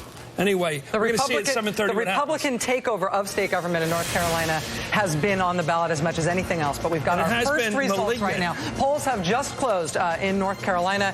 At this hour, NBC News is calling this race too close to call between Democrat Kay Hagan, the incumbent, and Republican Tom Tillis. West Virginia Senate race, NBC is projecting the winner, Shelley Moore Capito, the Republican. That is a Republican pickup in the Senate for the Republican Party. In the Georgia Senate race, right now it's 50% of the expected vote in Georgia between David Perdue, the Republican candidate, and Michelle Nunn, 1% in. David Perdue, the Republican candidate, and Michelle Nunn, the Democratic candidate. That is too early to call. 1% in. Again, there, forgive me. Senate pickups, Republican at this point. It's West Virginia. They have added that to their total. At this point, the Senate, at this hour in the Senate, the Republican total number of seats is 34. The total number of Democratic seats is 32. And there, of course, are 2 independents who, in the past at least, have caucused with the Democratic Party. Right now, NBC News is also projecting the winner in the Ohio governor's race. John Kasich, the incumbent Republican governor of Ohio. This is one of those races where I think Democrats thought they were going to put up a harder fight than they did. But John Kasich has sewed that up, according to NBC News projection. And the governor's race. Only 1% of the expected vote in Georgia. Nathan Deal, the Republican incumbent. Jason Carter, the Democrat, is challenging him. NBC is calling this race too early to call at this point. Well, the great thing about John Kasich, if you're a conservative, a Republican, is that he has sort of the advantages of Rick Santorum without the insanity. He has all the pluses. He's working class. He's been a successful executive. He just won a big re-election. He may well be on the, I mean, maybe you have a thought here, Michael, but I think he's going to get on that list. He and if Scott Walker gets reelected, we don't, that's a big if, of course, against Mary Burke. But I think Kasich is the sweet spot. It's Ohio. Ohio Republicans have to carry Ohio. They're having their convention there in Cleveland. It's just perfect for him. Now, I don't know all the details. And, of course, once you run for president, you stick your head out, all the bad stuff comes out of nowhere. But I think right now he looks very good as a potential running mate. He's got that working class thing going for him, the ethnic thing going for him. I like the guy. I've known him for 30, 40 years. He was a House member forever, a commentator on the Fox News network, if that's not a oxymoron, but just kidding. It's got a great network. Anyway. Here's what I got to say. You may like John Kasich. I got to say, I don't know him. I don't know him. I don't know him from Adam. I react to him the way that I see him in politics. And I think the only reason I would disagree with you there is that he did not have a contest in this governor's race. Well, the Democrats thought when they picked that tells you something. That's not his fault. That tells you something. But it tells you that him winning this race doesn't tell you that he's the almighty conqueror. It just tells you that he ran against Ed Fitzgerald, who imploded as soon as the Democrats told you that nobody wanted to run against him. It tells you, and that tells you a lot. Looked like a good candidate. But that tells you a lot in politics when you don't get an opponent in a state like Ohio where the Democrats have been strong. Sure. It tells you a lot that Kasich has done his homework, and he's done it well with the voters. And remember when we were focusing on everything that was going on with Scott Walker and Chris Christie? Kasich was being the governor of Ohio, and he was sticking to his business. He was doing what he needed to do and dealing with a lot of the issues that blew up in the face of both Walker and Christie in a very honest way. He also did a huge tactical readjustment after he got his, shellacked yes. in the referendum, overturning the law that he had passed, like the Wisconsin law. All of a sudden, he shoved Medicaid expansion down the throats of the Republican Party there, doing it in a fairly dubious means procedurally, actually running an end around the legislature. But he understood after that midpoint, that rebuke from the voters, that he was in trouble, that he was running too far to the right of Ohio voters, and he came far back. Don't be against end arounds because we got a president coming back and we don't know what end arounds. Can I bring in Rob Gibbs? He's dying to get in here. Rob? Well, I think we would both just say Ohio should have been a race. So in 2010, in Rust Belt governorships, right, Democrats lost Wisconsin, Michigan, Pennsylvania, and Ohio. The person that was in the most trouble, if you looked at the vote, should have been John Kasich. He got 49% of the vote. Democrats thought that would be a race 6 months ago, and it's one of these races where we're barely going to touch tonight, but it shows you how much the map has changed a bit. It is a toss-up swing state in a presidential race, and the fact that we're calling the governor's race the moment the polls close is testament to how much better a race that he ran than anybody could have imagined. Isn't this, though, the one race that's more like 2010 than any other, in the sense that I look at this Ohio governor's race and I see I am not a witch. I think this is the one candidate where you've got a top-of-the-ticket, the one race where you've got a top-of-the-ticket candidate on the Democratic side, in this case, Ed Fitzgerald, who really did implode as soon as they picked him. They thought he was going to be a good candidate. It wasn't that they were giving that away to anybody who would be, dumb enough to run against John Kasich. They picked Fitzgerald, and then all of this stuff came out against him, and they just destroyed him with they didn't know before they picked him. This seems to me like the case where Kasich didn't really get tested. You know who else built their career on their opponents falling apart and blowing up in their faces? Everybody successful in politics. Barack Obama, because every one of his opponents just self-destructed in front of him. They immolated on television. Your thoughts? Yeah, I think tonight when we see John Kasich take the stage, we see the beginning of the 2016 presidential campaign. We have a governor reelected who is considered to be vulnerable. So when he takes the stage tonight, he's making an important national debut. How does he carry? Does he have the stature? Does he have the command presence? You're going to have a lot of Republicans around the country in a wide open field getting the first look at John Kasich, successful chief executive, coming off a big and early victory tonight. So be wise for John Kasich, I think, to get out there early tonight, and a lot of people will be taking his measure as a future potential presidential candidate. And I would say one other state that Steve and I have been talking about is the state of Virginia. Again, a toss-up purple presidential state.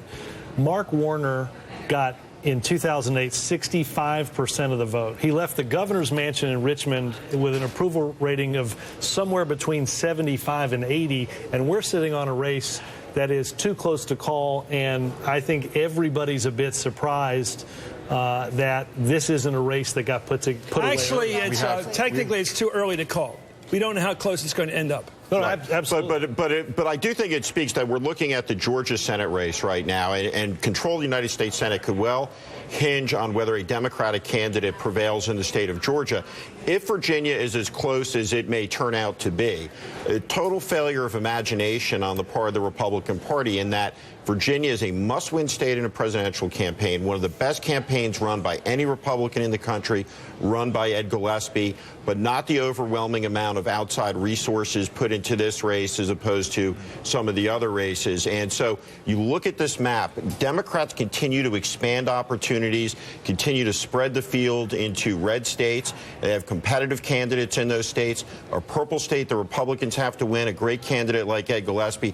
If this is a close race, this will be something that Republicans regret. On the Senate races so far, in terms of what we've learned tonight, in Kentucky, Mitch McConnell has been reelected in Kentucky. Polls closed in Georgia at 7 o'clock and in North Carolina at 7:30, both of those Eastern time, right? In Georgia right now, too early to call. In North Carolina, too close to call. We're going to be watching those as results continue to come in. But Steve Kornacki, as you are looking specifically at that Georgia race, again, polls have been closed since 7 o'clock. NBC is calling it too early to call. What do we know so far about Georgia? Yeah, there's something we're seeing very interesting, and I want to first of all say this is a fluid situation, but we're seeing something interesting in Georgia, and I want to flag it for you. So let's put the results up right now. And as you say, it's very early. We only have sort of scattered precincts in, so right now pay no attention to the 60-38 Purdue none margin you're seeing there. What we're seeing, though, is in the exit polls. And the exit polls are constantly changing throughout the night, so when I say this is fluid, I really can't stress that enough. However, what the exit polls are telling us at this hour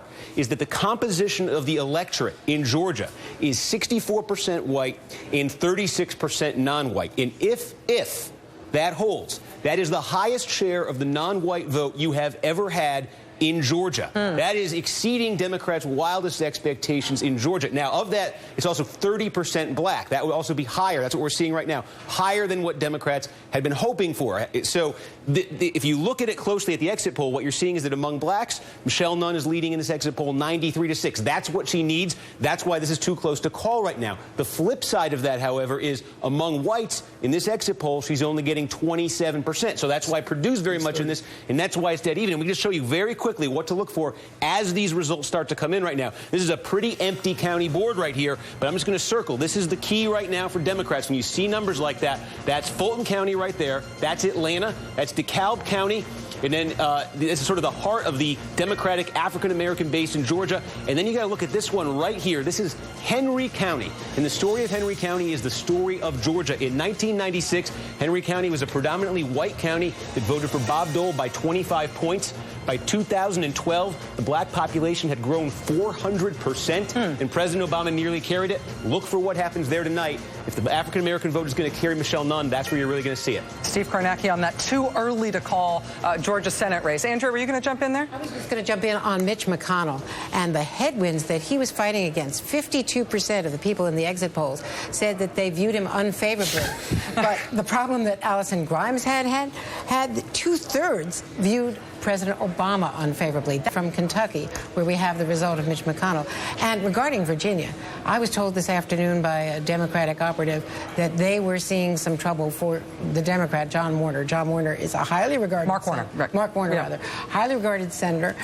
John Warner, of course, retired veteran senator there. Mark Warner was the governor, as Gibbs was just pointing out, and he won so handily back in 2008. And this would be just a real setback. It has been off the radar as a potential race. One caution is that the Washington suburbs come in late. But if you live in D.C. with me, we both live not the same house, but we live in D.C. Breaking news, America. It's not what you thought. The ad campaign in Northern Virginia, which is D.C., has been relentless, Andrea. That has been a highly charged, very nasty campaign. Yeah. I do always root for the guy or the person who takes on the impossible, like I do for Allison Grimes, against somebody you can't beat, and maybe does beat them. I think this Ed Gillespie guy going on against the unbeatable Mark Warner. And money taken Warner away could be a by the fascinating National race. Party because they thought it was not he stopped running ads at a point. He was an island. Throughout the night, we're going to be checking with MSNBC host and Telemundo anchor Jose Diaz-Balart, who is in Florida tonight. We're waiting on Florida poll closings at the top of the hour.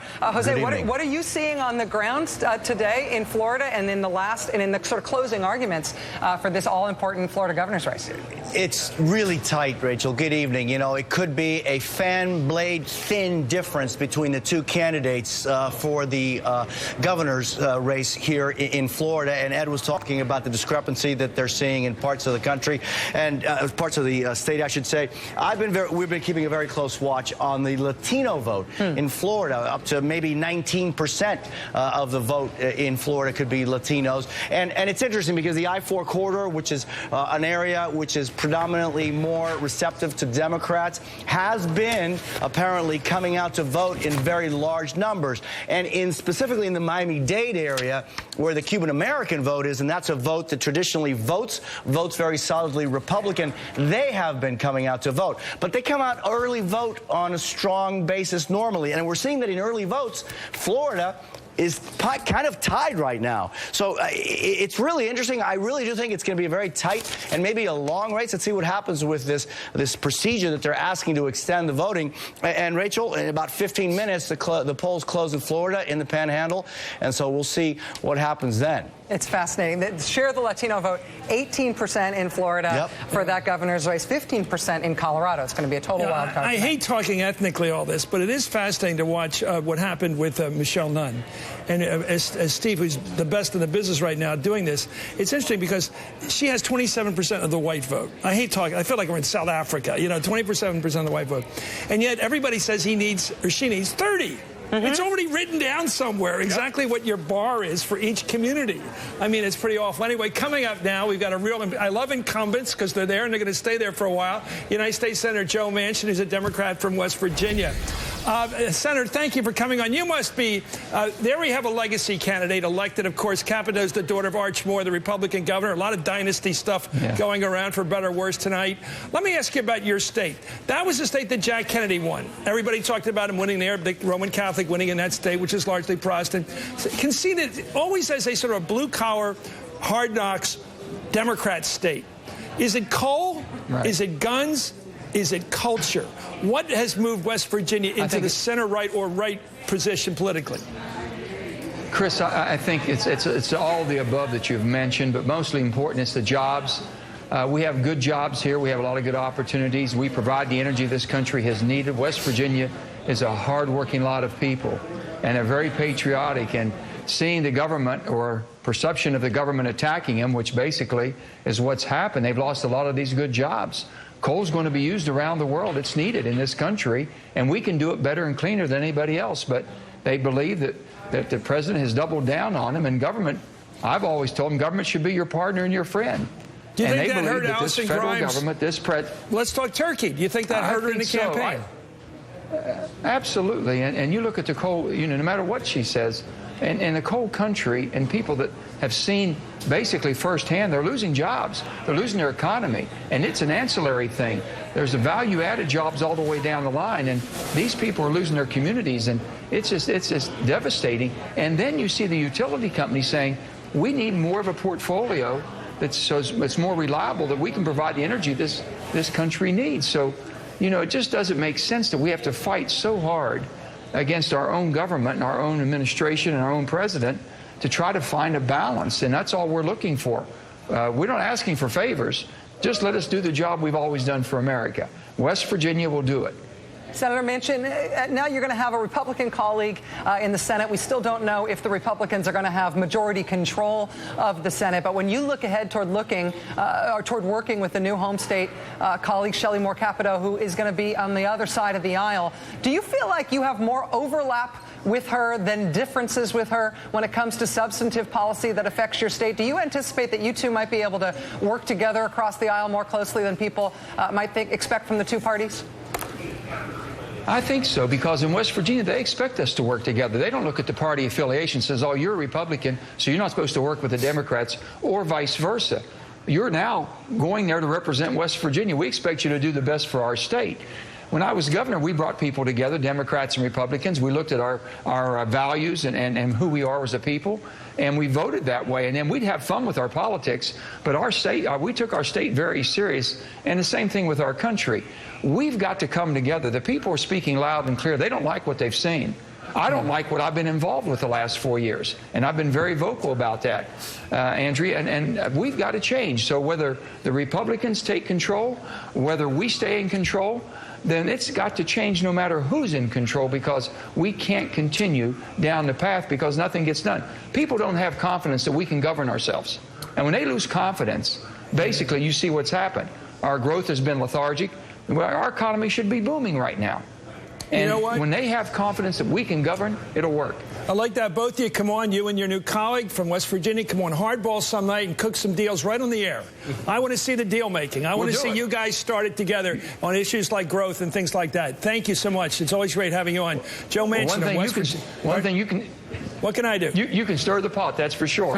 Chris, I will play Barbara Walters or Walter Cronkite. I will bring you two warring partners together. Anyway, up next. Thank you, Governor. Absolutely. Former Governor. Thank you. More highlights from what you, the voters, are thinking about tonight as you cast your ballot. It's always good to hear from the people in words, not just votes. Plus, Chuck Todd's coming with us. This is MSNBC's live coverage on election night. Back after this.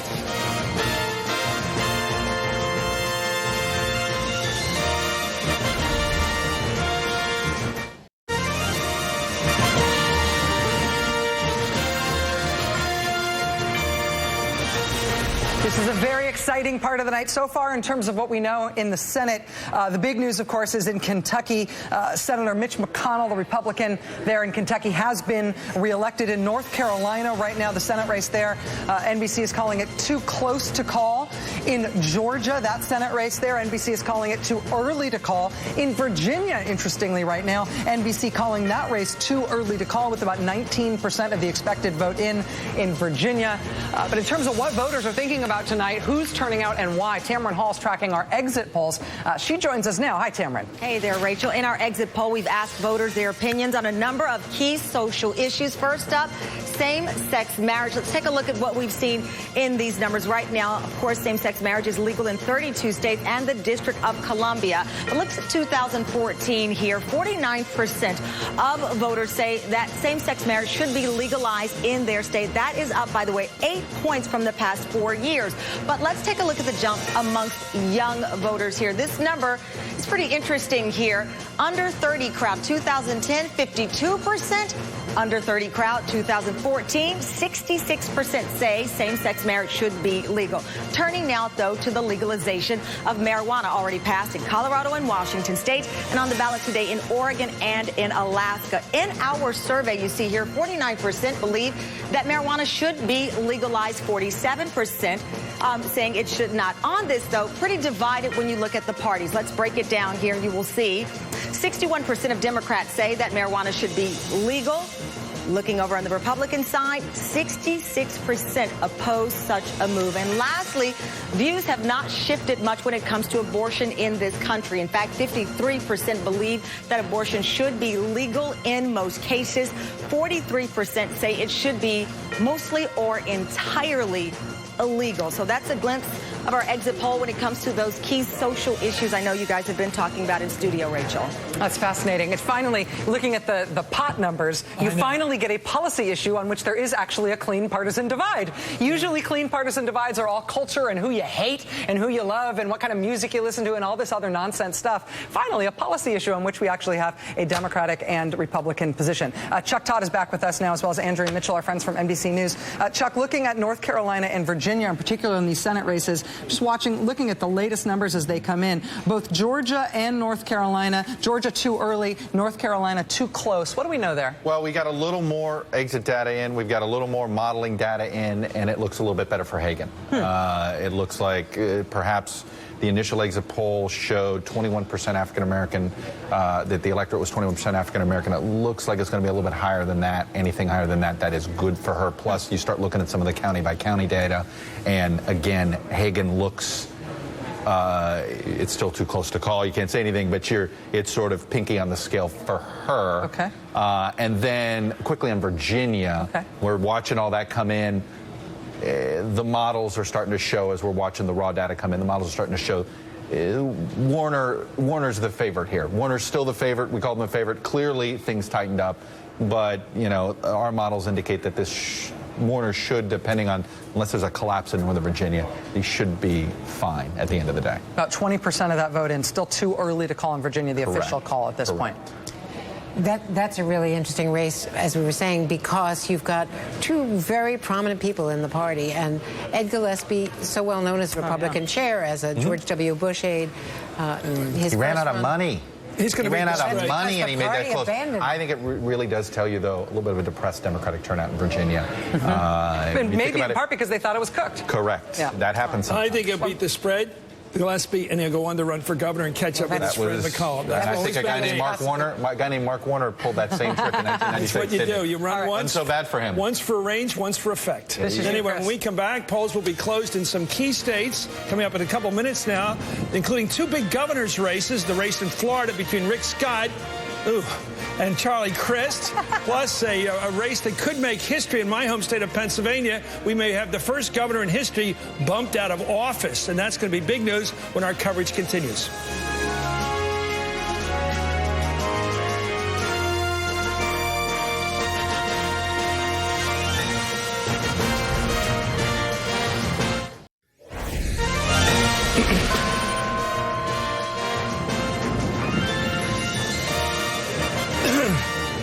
Well, it's nearly 8 o'clock Eastern, and polls are about to close in 6 states, right? 16 states, including New Hampshire, where there's a very tight Senate race, of course, between Jeanne Shaheen, the incumbent, and Scott Brown, who was recently, for a time, the senator from Massachusetts. Plus, two big governor's races in Florida, where former Governor Charlie Crist is challenging Republican Rick Scott. And, of course, Pennsylvania, where I grew up, where voters are about to dump their governor for the first time in history. You know, Pennsylvania has a long history, too. Well, actually, it's not as long as I made it sound. Governors were allowed to start running for re-election in Milton Schaaf could run in 74 for re-election. They had a long period of just one-term governorships, and then they allowed them to run. This is 40 years, however. First time somebody's been dumped. There was a strong tradition of serving 2 terms. It's hard to tell exactly why Tom Corbett became immensely unpopular, but I think one part of it is he cut education, and that was a big mistake. At this point, it is 8 o'clock right now on the East Coast, and NBC News can project that the Republican Party has maintained control of the House of Representatives. This is not a characterization of any one individual race. This tells you the overall control in the House right now.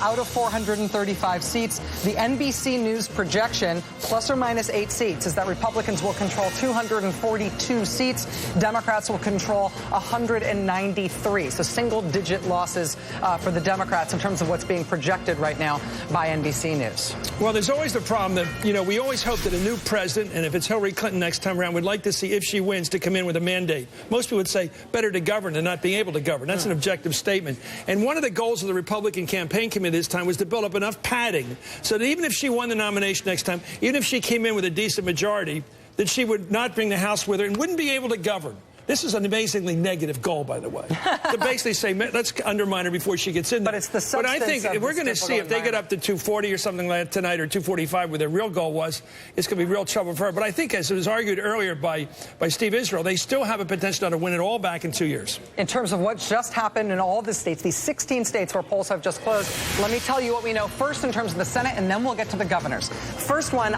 all eyes on this race. Jeanne Shaheen in New Hampshire against Scott Brown. NBC's characterization of this race is too early to call at this point, just 9% of the expected vote in. In New Jersey, the Senate race there, Cory Booker, the Democratic incumbent, is projected as the winner by NBC News, as is Massachusetts Democratic incumbent Ed Markey will be returning to the Senate, according to NBC News projections. In Mississippi, Thad Cochran had a heck of a fight in the Republican primary, but he is the projected winner tonight. NBC News projecting that Thad Cochran has been reelected, as has Republican incumbent Susan Collins in the great state of Maine. From a long way out, it looked like she might have a fight on this one, but as it got closer, it was hers to lose, and she did not. Illinois Senate candidate Dick Durbin, of course, reelected Democratic incumbent there. He's the projected winner, according to NBC News projections.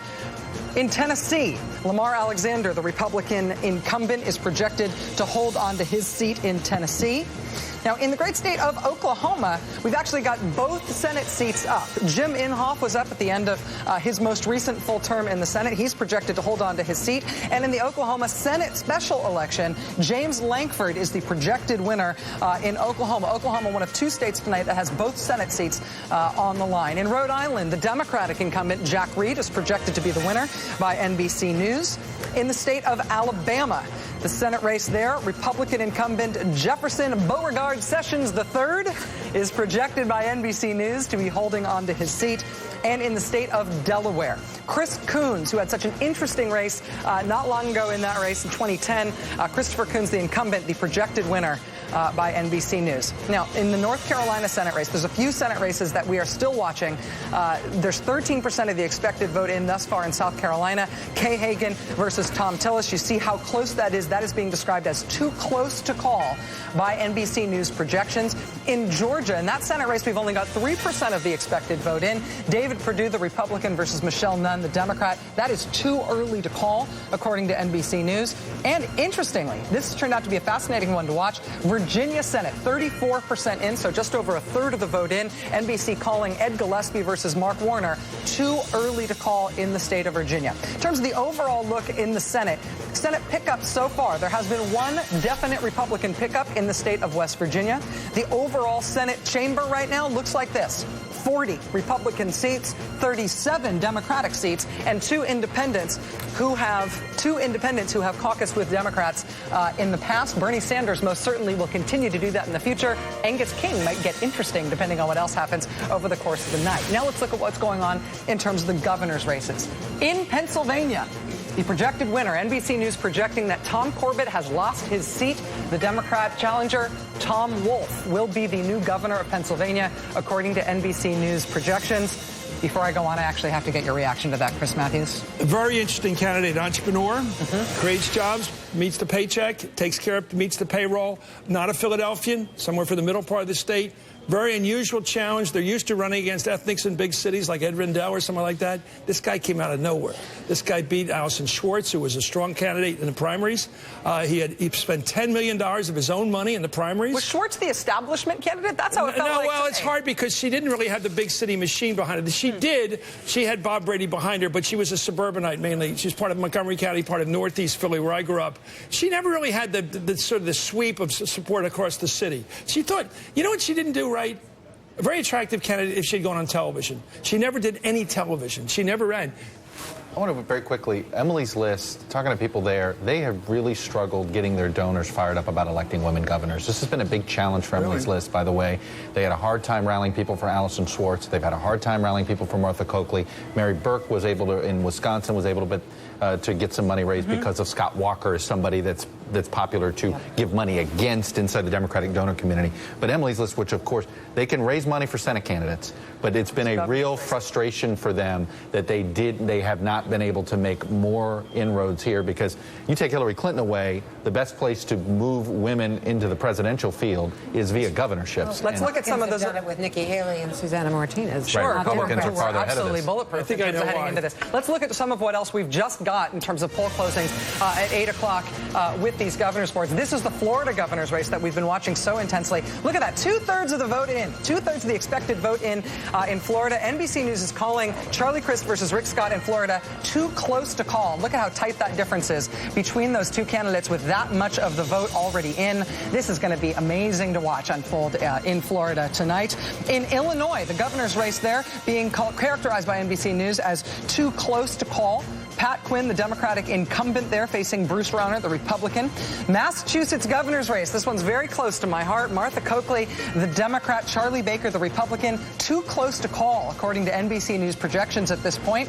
In Maine, the governor's race, the fascinating, almost maybe a three-way race there. Paul LePage, the Republican incumbent, facing off against Elliot Cutler, the independent again, who kind of, sort of, didn't really maybe drop out of the race last week, but still has his name on the ballot. Mike Michaud, the Democrat, facing facing the Democrat on the ballot there. At this point, too close to call. We've got almost none of the vote in, or in fact, none of the vote in Maine. That'll be an interesting one to watch. Connecticut Governor Dan Malloy and Tom Foley, a rematch for them. Democratic incumbent Dan Malloy here. This one's being called too early to call.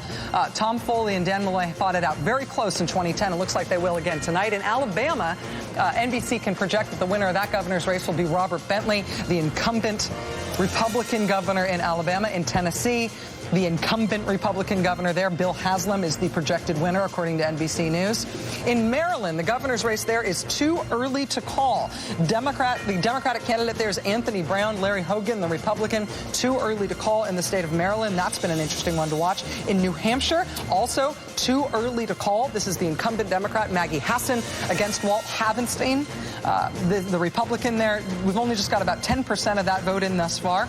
Rhode Island, Gina Raimondo is the Democrat in this race. Alan Fung, the Republican in this race. This is being called too early to call. She'd be the first woman governor of Rhode Island. He'd be the first Asian American governor of Rhode Island. They'll make history either way there. In Oklahoma, it's Joe Dorman, the Democrat, facing off against the incumbent Republican Mary Fallin. This one is too early to call in Oklahoma. Oklahoma, obviously a deep red state. In the Georgia governor's race, just 4% of the vote in thus far. Look at that. Too early to call in Georgia governor. Nathan Deal, the Republican incumbent, facing off against 39-year-old Jason Carter, his Democratic challenger. God, there's so much going on tonight that is unknowable at this point. This is amazing. This is amazing. There's never. I heard one of the veterans around here has been around watching these elections for decades. Said he has never seen so many close elections. That there's just so many. What is going on in the country where every election has to come down to too early, too close, but and then it's everywhere. Anti-status quo this year, number one. But the two parties, via money and mechanics, have never been more evenly matched. Okay, this is sort of, think of it as the Cold War in the 60s and 70s between the Soviets and America. I mean, it's mutually assured destruction financially now. They both found their billionaires this time. Remember, 2010, Republicans did all the outside money. Democrats really never did because President Obama wasn't sure where he stood on that. Remember, and then that's been reversed. So that's why these are all right. Every competitive race is evenly matched financially, ground game, you name it. So guess what? You have close races. And what really strikes me is that people say in the exit polls the issue that drives people most is the economy. Neither side, in most of these races, candidates didn't talk about the economy. It was all attack ads. Right. All this money was just pouring more fuel, more kerosene on the fire and making people hate the process even more. Right. And yet there's been a Democratic call to the cavalry, which they used to call the base. And now it's the cavalry, the African-American vote. And if there's a victory in North Carolina tonight, that's what it's going to be about. Well, I think there's already a victory in Pennsylvania. You've got to remember that not only two things that Corbett became a symbol of, cutting education, where labor went in heavy, and he signed one of the worst voter ID laws in the country. Right.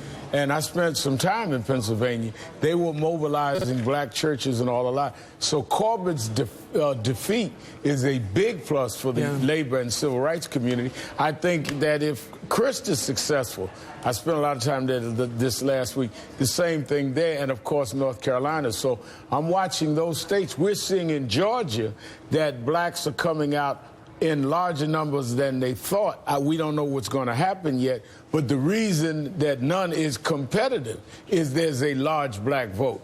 And I think that clearly a lot of us that have been on the field just dealing with turnout and saying don't let voters ID and ending some of the early voting days are feeling that this is good because we are exceeding numbers in Georgia, and it looks like a real impact in Florida. Let me just interject for a second. We have had a change in one call. It's not conclusive, but in Virginia, we were calling it too early to call. Virginia is now too close to call.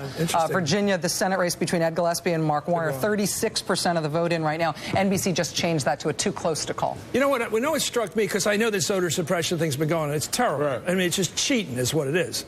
But you know, weren't you amazed that the Republican leader of the legislature in Pennsylvania and the party leader, Gleason, came out and said on television, we're doing this to screw the black voter. They just said it. Which is why tonight Corbett's defeat is very much of interest to somebody like me, because now they faced, in many ways, I think they went in so blatant. that they incurred a backlash and the mobilization that I saw when I was there. And you and I would say a blacklash has been. I would go with that. But Philly's a good town to do that, too. They got an attitude there. They'll show an attitude when you do that. Philly has enough attitude to export it. As long as they vote the and attitude. We do. Exactly. We've all lived there. We all know how it works. Let's go to Steve Kornacki here for a second on this call that just changed in Virginia. This is the Senate race in Virginia. Again, it was too early to call. It's now become too close to call. Steve, what do we know is going on here? Yeah, so let's take a look. And as you can see in the returns that we have right now, Gillespie, the Republican, continues to lead Warner. The thing to keep in mind is the sort of the return pattern in Virginia is a little funny. And I want to show you what that means. Let's take a close look at the counties in Virginia right here. And a couple things to keep an eye on. One is, look right outside of Washington, D.C. in the northern part of the state. This is Fairfax County. This is the most populous county in Virginia. There are 1 million people, more than 1 million people in Fairfax County.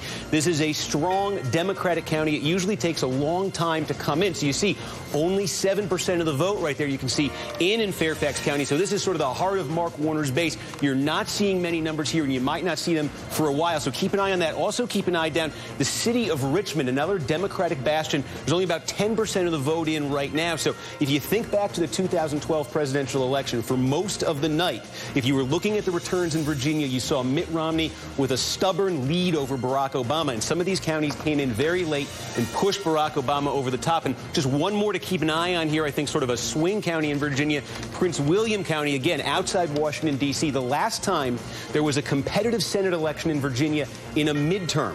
So back in 2006, when George Allen lost his seat to Jim Webb, this county basically mirrored the statewide result. So keep an eye here. Again, only 4% in right now, so tough to say much from that, but keep an eye there as well. Well, joining us right now is U.S. Congresswoman Donna Edwards, a familiar face on this network. Thank you, Congresswoman. You know, we're talking about I hate to do this, but we're going to do it. We're going to do the African-American vote, and I call them the cavalry because usually they're assumed to be the base. This time they've been called in an emergency sort of effort by a party that's a bit, not complacent, but down, I think, emotionally down. The white voter, who's a Democrat, seems to be down. And they're saying, well, wait a minute, let's get the people who care most about this president historically. Will you explain it in your terms? Why is the African-American vote the one who's been called as almost like the emergency force to save the Democratic bacon in so many states? Look, the African-American vote is a core vote of the Democratic Party. That is not a surprise. And I think if you look across the country, even in districts where and states where there's a small percentage of African-American vote, they're being called to arms and they're standing up. They heard the president's call. They understand the importance of this president and standing up for this president, and they were prepared to come out and vote. And frankly, they're voting their interest. We're all voting our interest in these races, whether they're in Georgia or Maryland or out in Nebraska, where I was just a couple of weeks ago. And so I'm not surprised, and it really is because the African-American vote is a core part of our Democratic coalition. What do you make of the way the president addressed your community, doing it sort of under the radar, not big national television speeches, but saying, I'll do black radio? You know, in other words, it's almost like telegraphing without offending the white conservative voter. What did you think of the way he sort of did this under the radar? Well, I actually appreciate it. He came to voters where we are. We're on black radio. We're in ethnic newspapers and our community-based papers. He came to our communities where our communities are, and he spoke to us in a language that we understand and with a message that we want to deliver for the American people, saying we want to stand up for wages and income disparities and health care. And he knows, and the African-American voters know, that unless he has a Congress that's willing to work with him, it makes it really difficult for the president to succeed. Congresswoman Donna Edwards, in Maryland right now, I'm just looking at the governor's returns. We've only got about 3% of the expected vote in thus far. But the NBC characterization of that Maryland governor's race is that it is too early to call between the Democrat Anthony Brown and the Republican Larry Hogan. At this point, we don't have very much of the vote in. But while we're looking at this, what's the best hope for Anthony Brown here? And why have the Republicans been able to keep this race within reaching distance? Well, what I know about Maryland is that probably what you have in is coming from western Maryland and from some more rural parts of the state, so it's not a surprise that it's too close and early right now. But when the Washington suburbs are delivered, when my congressional district is delivered, when Baltimore is delivered, it's going to deliver a vote for Anthony Brown. Congresswoman Donna Edwards of Maryland, thanks for being with us. It's going to be a long and fun night. Thanks for being here. I'm looking forward to it. Me Thank too. you. Appreciate it. All right, coming up, a look. Oh, I'm sorry. We've got, we're going to go. I'm sorry. I was going to take us to a commercial, but much better. We're actually going to be going to Kentucky, where Alison Lundergan Grimes is going to be giving a speech. She lost tonight to Kentucky Senator Mitch McConnell. Let's go live. Thank you all very, very much. Well, good evening. Good evening. 16 months ago, we began a journey to send a message that Washington just isn't working for Kentucky, that we want to actually put the people of this state first instead of partisan politics. Along that journey, we showed this nation what the Commonwealth is truly capable of, breaking records here in this state with our fundraising, leading the nation with our work to build a grassroots organization unlike any the Commonwealth has ever seen, with over 50 offices, 6,000 volunteers, and momentum from Pikeville to Paducah to northern Kentucky. This was made possible. This was made possible because of an amazing husband, an amazing family, my fellow constitutional officers, Governor Beshear, Governor Collins, Governor Brown, Governor Jones, Governor Patton, and importantly, a dedicated staff, and each and every one of you.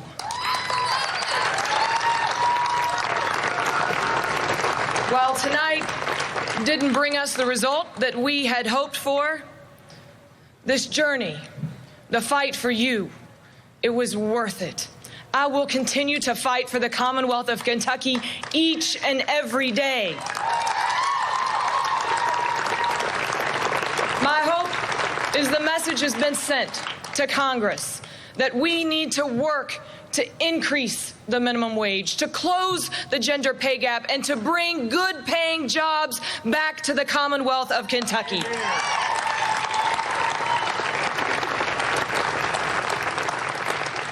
This journey, this fight was for each and every one of you. And I will work my hardest to keep this amazing organization that we have built together intact, to fight for a brighter and better future. We deserve that.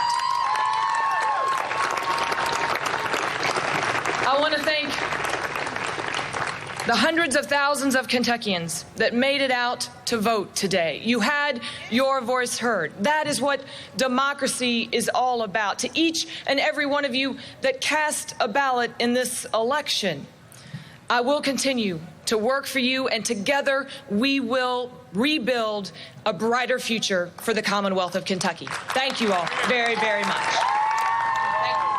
Alison Lundergan Grimes making her concession speech tonight. At the poll close, NBC News did project right away that Kentucky still had an eerie confidence all along, even as the rest of the country called this a race to watch. But this went right at the poll closing. That wasn't your usual concession speech. Usually you congratulate the winner. You say something gracious. You move on. You unify the state to some extent. It was a partisan speech. Fair enough. It's her call. But it was unusual. Well, it wasn't a concession speech. Usually you concede in a concession. I mean, I think that again, you need to be gracious. You can represent what you represent, but you respect the winner, and you pledge to move on together and let him look like the one obstinate. But the other thing, I think the beginning of the end for her was when she could not say she had voted for President Obama. And it was just not the Obama voter that turned on her. You look like you lack authenticity. And she furthered that tonight by not being gracious to Senator McConnell, one who I disagree with. But you don't act in that way. I don't think that I think she just looked shell-shocked. I don't think she expected to get beat that bad. Yeah, I don't think that they did either. And, you know, I think it's also actual reflection of just how nasty this race has been and how hard. I mean, if you talk to people who've tried to run against Mitch McConnell in the past, they all describe it as sort of a pummeling experience. I mean, we forget how many millions of dollars were put on the airwaves, both through the super PAC supporting McConnell, but also with C4. There was a lot of dark money. A lot of people didn't notice that till the end. She really took a drubbing here. And we were just down in Harlan County in coal country in eastern Kentucky a month and a half ago. And the fact of the matter is, McConnell's strategy to tire to Barack Obama was the correct political strategy, and he had it from day one, and he never wavered. And her unable to say that she voted for Barack Obama was because Barack Obama is deeply unpopular. But you've got to have an answer other than humana, humana, humana. Oh, I know you're going to get 100% agree. You could be a little. No, I'm not going to do it. I was going to say something. Okay, I'll say it. Okay. She was unable to say who won the election either. I mean, look, that was a written speech. It was on the prompter. She should have said, she'll get around to it, I think. I would recommend that the Secretary of State out there do that. I think you should concede and also congratulate the winner because it is a fair election. There wasn't any cheating in the election. You have to observe certain protocols in American politics. Just do it, get it over with. You don't have to like the guy. There's a next step to what happens to Mitch McConnell tonight. It was now he's waiting to find out if he's not just going to be minority leader, if he is going to be majority leader of the Senate. Sure. But we're told, this is interesting, that he is going to speak momentarily, which means he's not going to wait to find out if he's majority leader before he gives his speech. We're going to take a quick break, and we'll, I think, be right back with Mitch McConnell's remarks. Stay with us. Apparently decided this a while ago.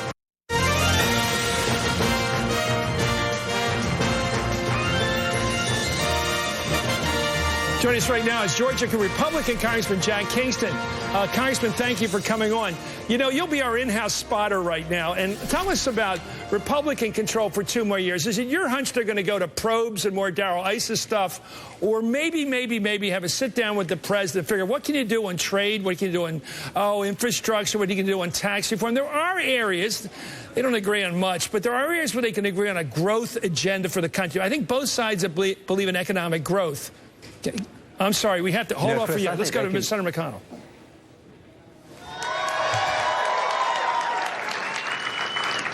They've put their trust and confidence in me for a long time, and I want to thank them tonight. I work hard to bring your concerns to Washington, and I will not let up.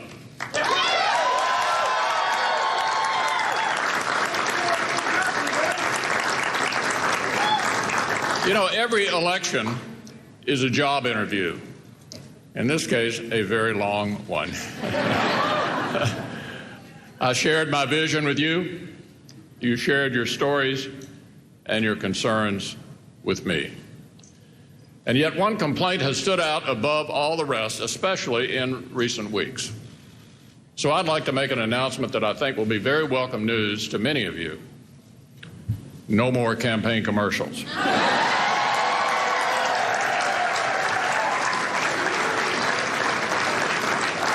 The TV executives may not like it, but enough is enough, right? A little while ago, I spoke with my opponent. Secretary Grimes ran a spirited campaign. She earned a lot of votes, and she earned my respect. It took a lot of guts to take on a race like this. Because of the business we're in, it also meant she'd take some heat. I admire her willingness to step into the arena and fight as hard as she did. We need more people who are willing to do that, not fewer. She deserves a lot of credit for it. This was certainly a hard-fought contest.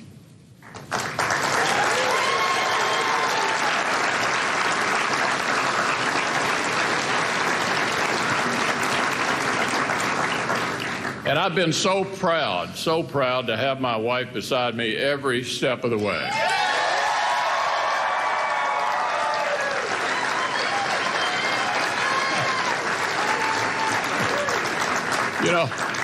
You know, Elaine told me early on she wasn't ready to have me sitting around the house working on my resume.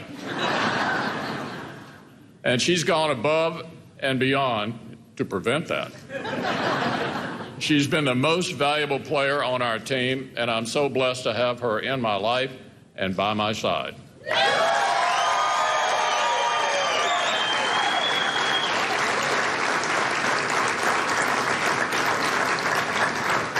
And to my campaign manager, Josh Holmes,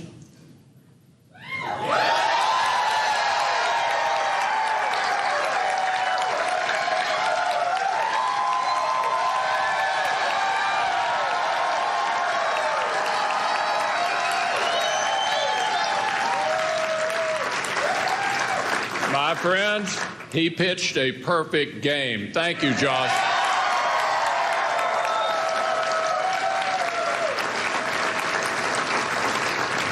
Of course, there's so many others. I'm sorry to interrupt here just for a moment, but we have just had polls close in the state of Arkansas, and we do have two calls to make. In the Arkansas Senate race, NBC News can project that the winner of the Arkansas Senate race is Tom Cotton. This is a Republican gain. Democratic incumbent Mark Pryor losing his Senate seat in Arkansas to Congressman Tom Cotton. NBC News also in Arkansas can project at this hour that the winner of the Arkansas governor's race is Asa Hutchinson, Republican congressman who's run for statewide office in Arkansas. That is also a pickup at the Senate level. Now back to Mitch McConnell and his victory speech in Kentucky. Around the world. From my mom, I learned the value of perseverance and got an enduring lesson as she helped me overcome a frightening bout with polio as a child. In many ways, my folks were just like any other parents of their generation. They were optimists. They believed in America. Without a trace of cynicism, they transmitted the central promise of this country on to me, the promise that every generation will leave the next one a little better off than the one before. This is the compact that every generation of Americans has made with the one that followed it. And through civil war and depressions and world wars and strife, we've always made good on it. But as I've traveled through Kentucky over the past year, I've sensed new doubts. Suddenly, folks aren't so sure that that compact will survive if we continue down the road that we've been on. They're hungry for new leadership. They want a reason to be hopeful. Above all, they want some reassurance that people who run the government are actually on their side.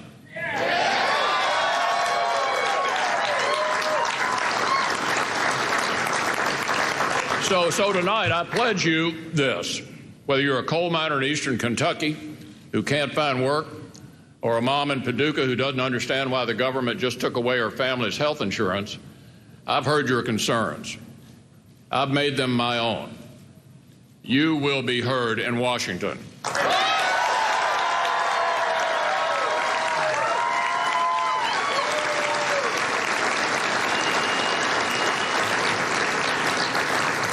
And look, when you get right down to it, that's what this campaign was really all about. It wasn't about me or my opponent. It was about a government that people no longer trust to carry out its most basic duties, to keep them safe, to protect the border, to provide dignified and quality care for our veterans. A government that can't be trusted to do the basic things because it's too busy focusing on things it shouldn't be focused on at all.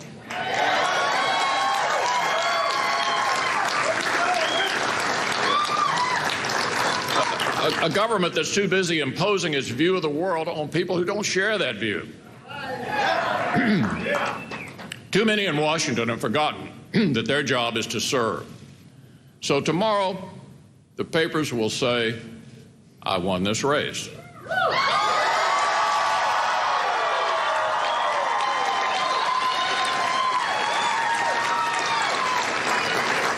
But the truth is, tonight we begin another one that's far more important than mine. And that's the race to turn this country around.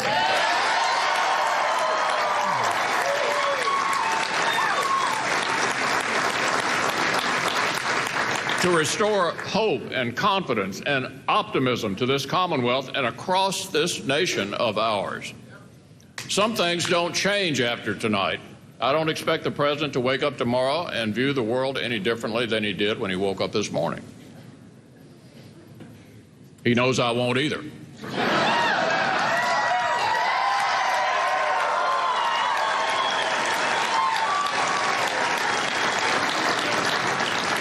But look, we do have an obligation to work together on issues where we can agree. I think we have a duty to do that. Just because we have a two-party system doesn't mean we have to be in perpetual conflict. I think I've shown that to be true at critical times in the past. I hope the president gives me the chance to show it again. There's so much that we can and should do for the good of all Americans. Kentuckians are tired of a government that only seems to work when it is working against them. And they're also tired of hearing that those of us who fight for them in Washington are somehow the problem. I'm so honored to have Dr. Noel Hunter with me tonight.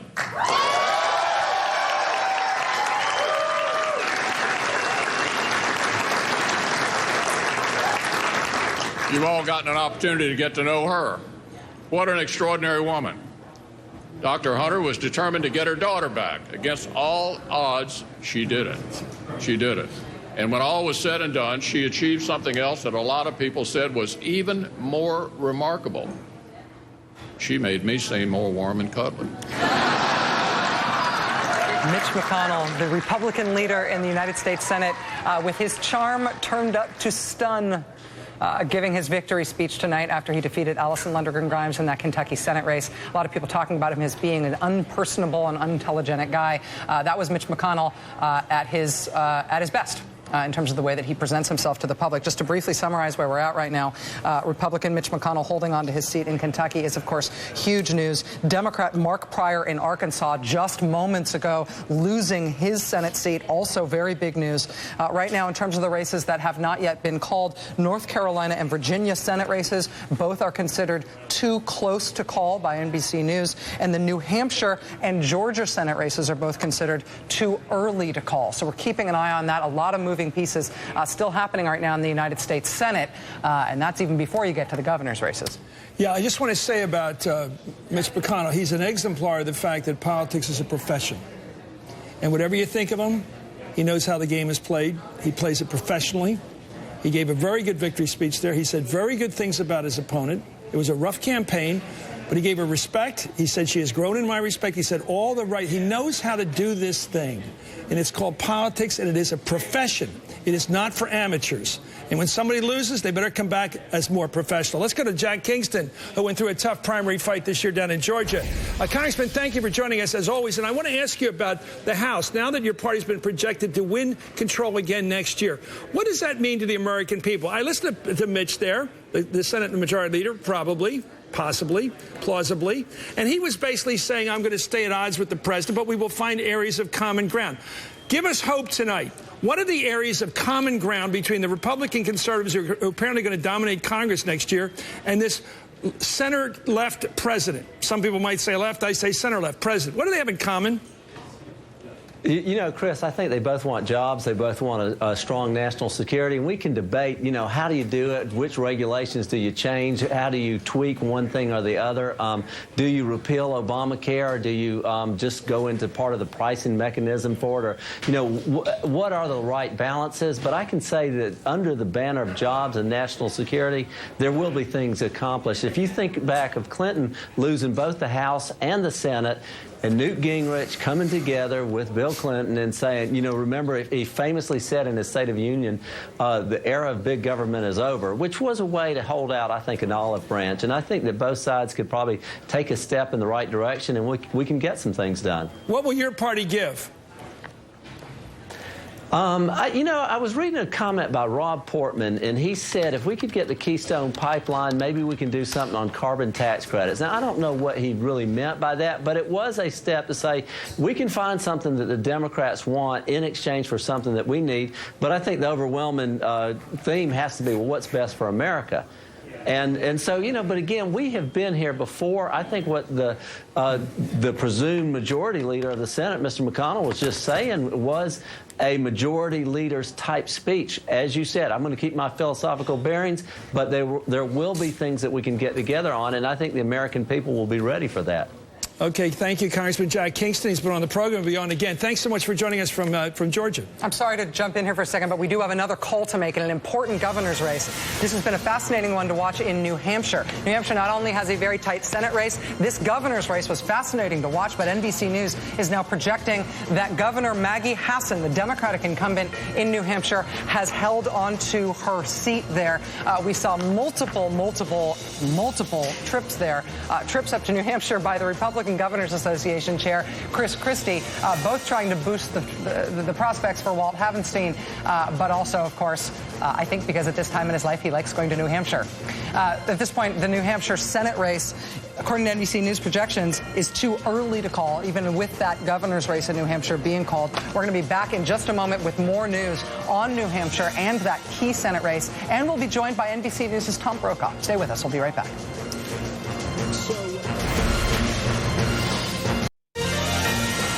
Just moments ago, we have had a call in the New Hampshire governor's race. This was one to watch.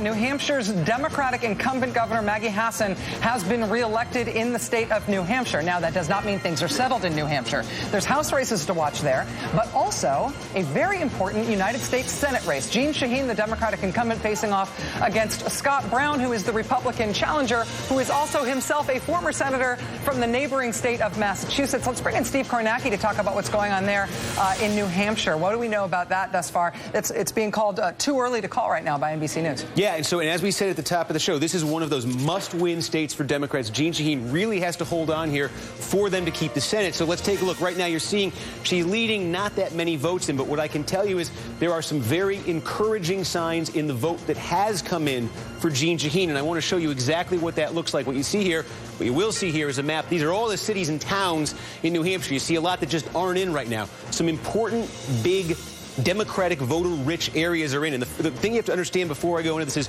President Obama carried New Hampshire in 2012. He won it by 6 points. So the name of the game for Jeanne Shaheen is, can she be replicating? Can she be coming close to what President Obama did in some of these key Democratic areas? Let's take a look. The city of Concord, third largest city in New Hampshire, the capital. President Obama got 65% of the vote here in 2012. Jeanne Shaheen, now with 100% in, has exceeded President Obama's level in Concord. She has 67%. Manchester, the Queen City in New Hampshire, the largest city. President Obama, 54% here in 2012. Almost all in, Jeanne Shaheen is equaling President Obama's number. And finally, the most liberal city in New Hampshire, Portsmouth, President Obama getting 68% of the vote here in 2012. And Jeanne Shaheen basically right at that number. So what you're seeing early, and I should just caution you, what we're not seeing on this map right down here, this is these are voter-rich suburban bedroom community. These are people who fled Massachusetts because of taxes. This is the most Republican area of the state.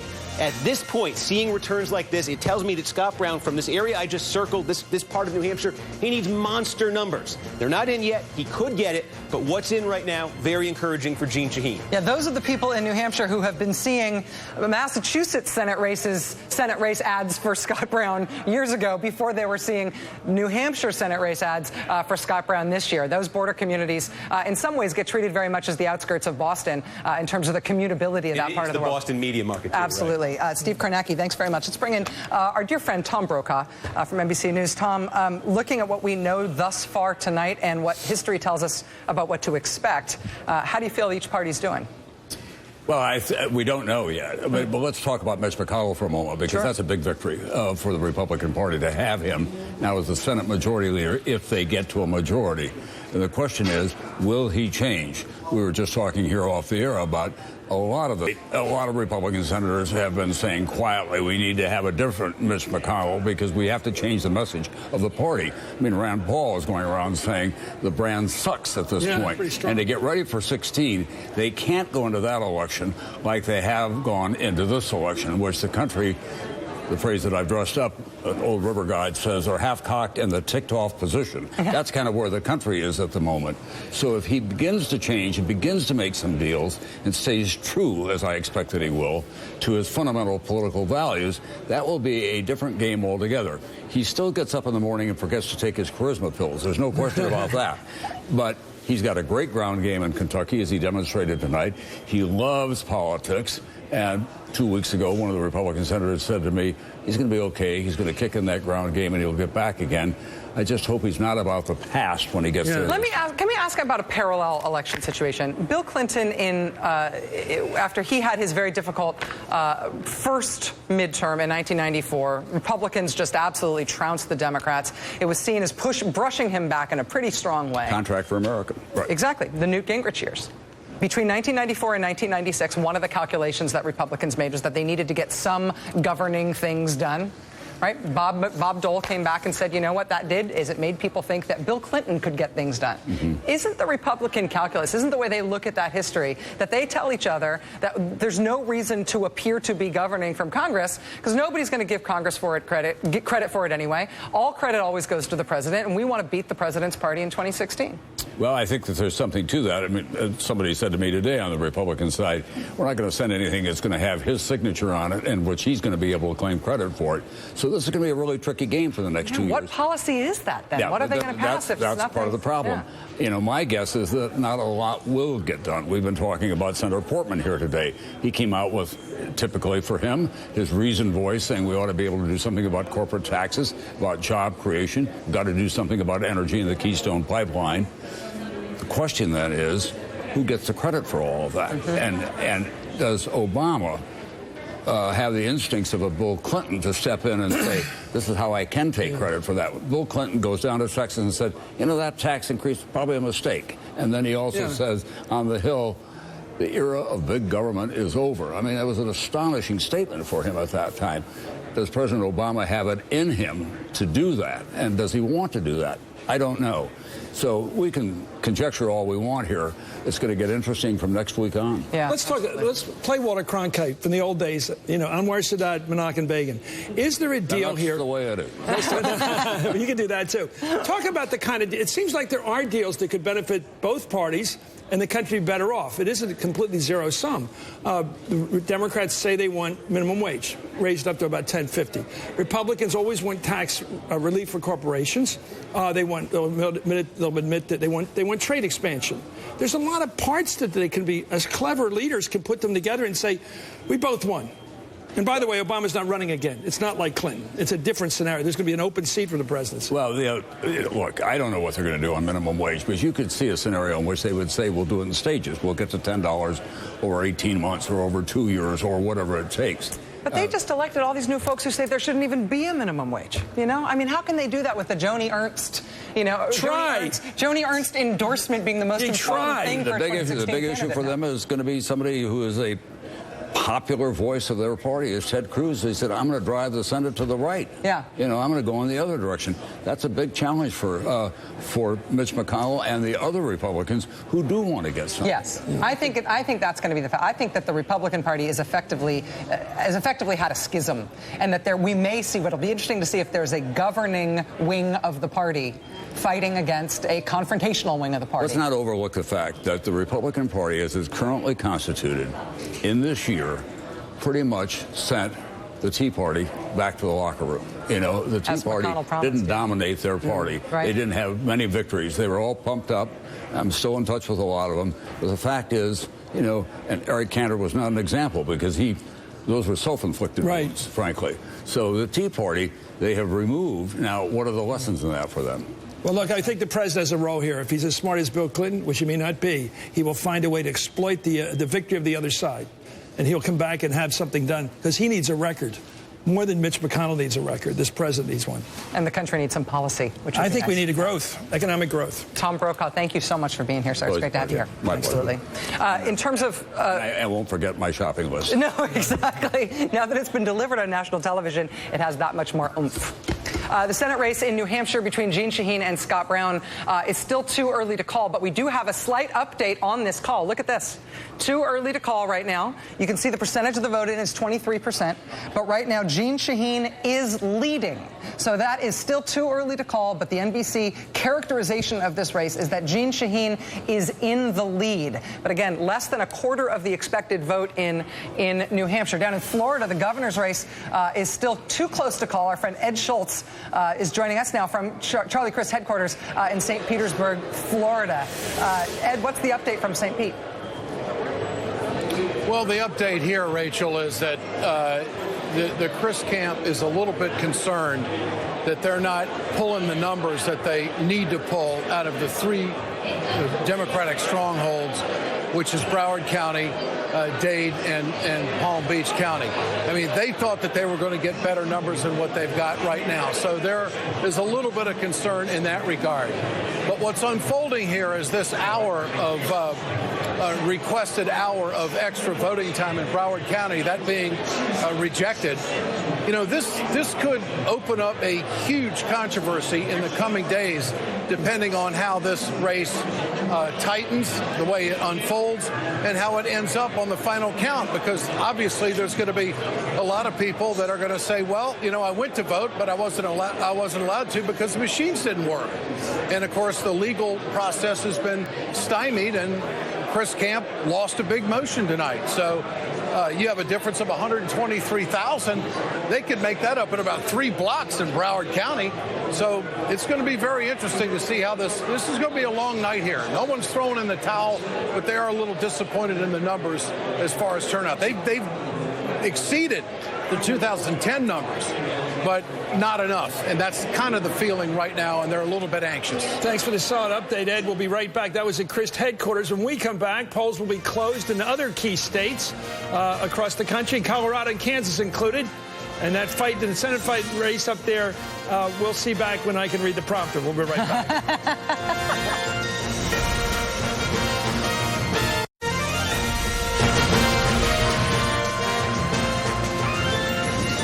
Well, it's nearly 9 p.m. now Eastern Time, and the polls are about to close in 14 more states, including Colorado, Kansas, Louisiana, and Wisconsin. We have just had one slight change to a call from a state in which the polls are already closed. The Connecticut governor's race, it had been too early to call. Connecticut governor is now too close to call. And again, this is the rematch. Do you honestly think there's somebody out there remarking their card? I went, oh, Mike, did you just happen? We went from too close to too early. Oh, my God, give me a beer. Well, but if you were thinking that Connecticut governor was going to be a blowout, I know. It was just early, come on. No, we're very careful about these things, but I wonder if the average viewer... He's not going to give it to you, Rachel. Okay, you're right. It's amazing news, and I tell you, my life has changed. If you are a civics dork, this is like the litmus test of dorkitude. If you are a big enough dork, too close versus too early, it's like the difference between day and night. This is going to be one of those editorial cartoons. Did you hear what she said? Right. Too early. Exactly. Anyway, you're on. Thank you. Yes. At the top of the hour, in 20 seconds, polls in 14 different states are going to be closing. We've got closed Senate races and also closed governor's races here. Keep in mind that we're still waiting on Senate results in North Carolina, New Hampshire, Virginia, and Georgia. We're still waiting on governor's results in Florida, Illinois, Massachusetts, Maine, Connecticut, and Georgia. Those are all places where the polls have already closed, but we don't yet have conclusive results. In terms of polls closing, though, at 9 o'clock, let's start with the Senate races, and then we'll do the governors thereafter. In the Senate races, this is a Republican pickup. This is the Tim Johnson Senate seat in South Dakota. Tim Johnson, the retiring Democratic senator.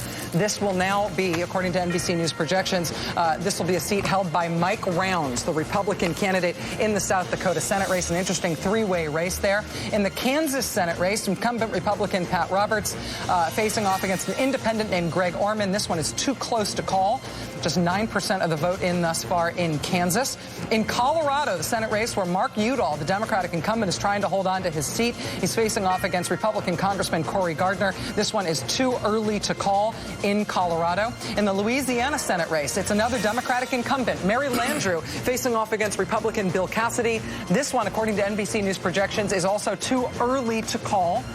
In Michigan, the Senate race there is a call. Projected winner, according to NBC News, is Gary Peters. That's the Democratic seat there.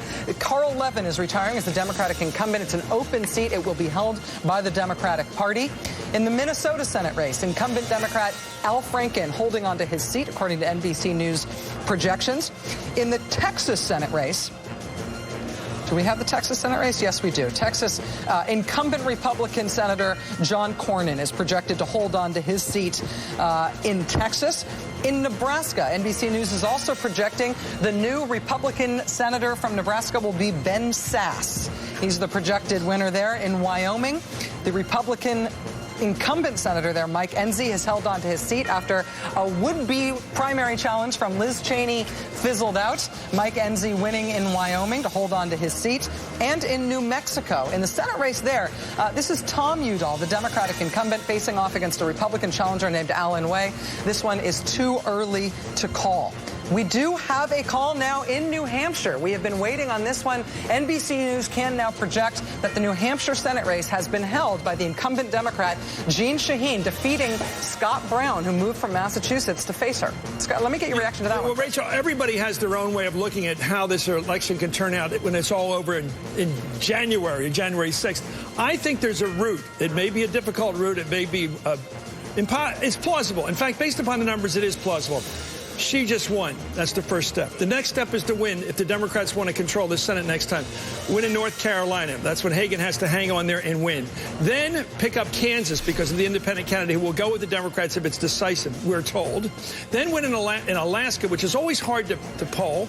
And then go out and win the final races. Michelle Nunn has to nail it down January 6th. It is doable. In fact, it's almost within the margin of error in all those cases. So it's not a pipe dream. It is going to be tricky. They have to win all 5. Yeah. There's one alternative. Instead of winning in Alaska, they could win possibly in either Colorado or Iowa, but they're difficult, more difficult. It is doable tonight. If you're watching, hoping, if you're a progressive or a Democrat, you just like a good fight, there is a possibility, a possible route for the Democrats to hold on tonight in terms after all this talk. But we do have a lot more information than we already have. Kansas, too close to call. Colorado, too early to call with that win in New Hampshire. I should also say that Scott Brown just made history. He is now the first person in American history to have lost Senate races to 2 different women.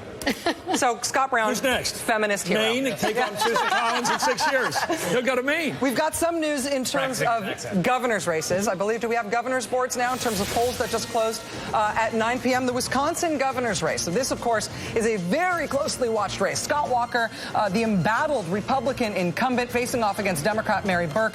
NBC News is characterizing this as too close to call in Wisconsin. In the Kansas governor's race, the heart-right Republican, proud conservative governor there, Sam Brownback, in a race against a Democrat named Paul Davis. This one just 9% of the vote in. This is too close to call in the deep red state of Kansas. In the Colorado governor's race, the Democratic incumbent there is John Hickenlooper. His opponent is former Republican Congressman Bob Beaupre. This one is too early to call in Colorado. In Michigan, the governor's race, about 11% in there. The Republican incumbent there is Rick Snyder. He's facing off against Democratic challenger Mark Schauer. This one is too early to call in Michigan. In Texas, there is a call. The new Texas Republican governor will be Greg Abbott. Greg Abbott defeating Democratic national household name Wendy Davis to keep the Texas governorship in Republican hands, according to NBC News projections. New York Governor Andrew Cuomo, also projected by NBC News to be holding on to his seat in the state of New York. In the Minnesota governor's race, NBC News can project that Democratic incumbent Mark Dayton will also hold on to that governorship. In the South Dakota governor's race, the projected winner is the incumbent Republican Dennis Daugaard. In Wyoming, the governor's race in Wyoming, the projected winner is the incumbent Republican Matt Mead. In Arizona, this has been an interesting race to watch. Jan Brewer in Arizona, very high-profile Republican governor there, is stepping down. Doug Ducey wants to replace her as a Republican. Fred Duvall, the Democrat, vying for that seat in Arizona. It is too early to call. In New Mexico, Republican incumbent Susana Martinez facing a Democratic challenge from Gary King. That one's also too early to call. And in the great state of Nebraska, the governor's race has just 6% in. That's too early to call between Republican Pete Ricketts and Democrat Chuck Hasselbrook. That is a red state, obviously, but that is an open governor's seat. In the Florida governor's race, now these are a few governor's races where the polls already closed before the top of the hour, but we're still watching these races. Look at this, 95% of the vote in the Florida governor's race. You can see just about 100,000 votes, 125,000 votes between Rick Scott, the Republican incumbent, and Charlie Crist, the Democrat. With 95% in, this is not being called. This is too close to call, according to NBC News projections for Florida governor. The Illinois governor's race, this one also too close to call at this point. Pat Quinn, the incumbent Democrat, I think it's fair to call him an embattled incumbent Democrat, facing off against businessman Republican Bruce Rauner.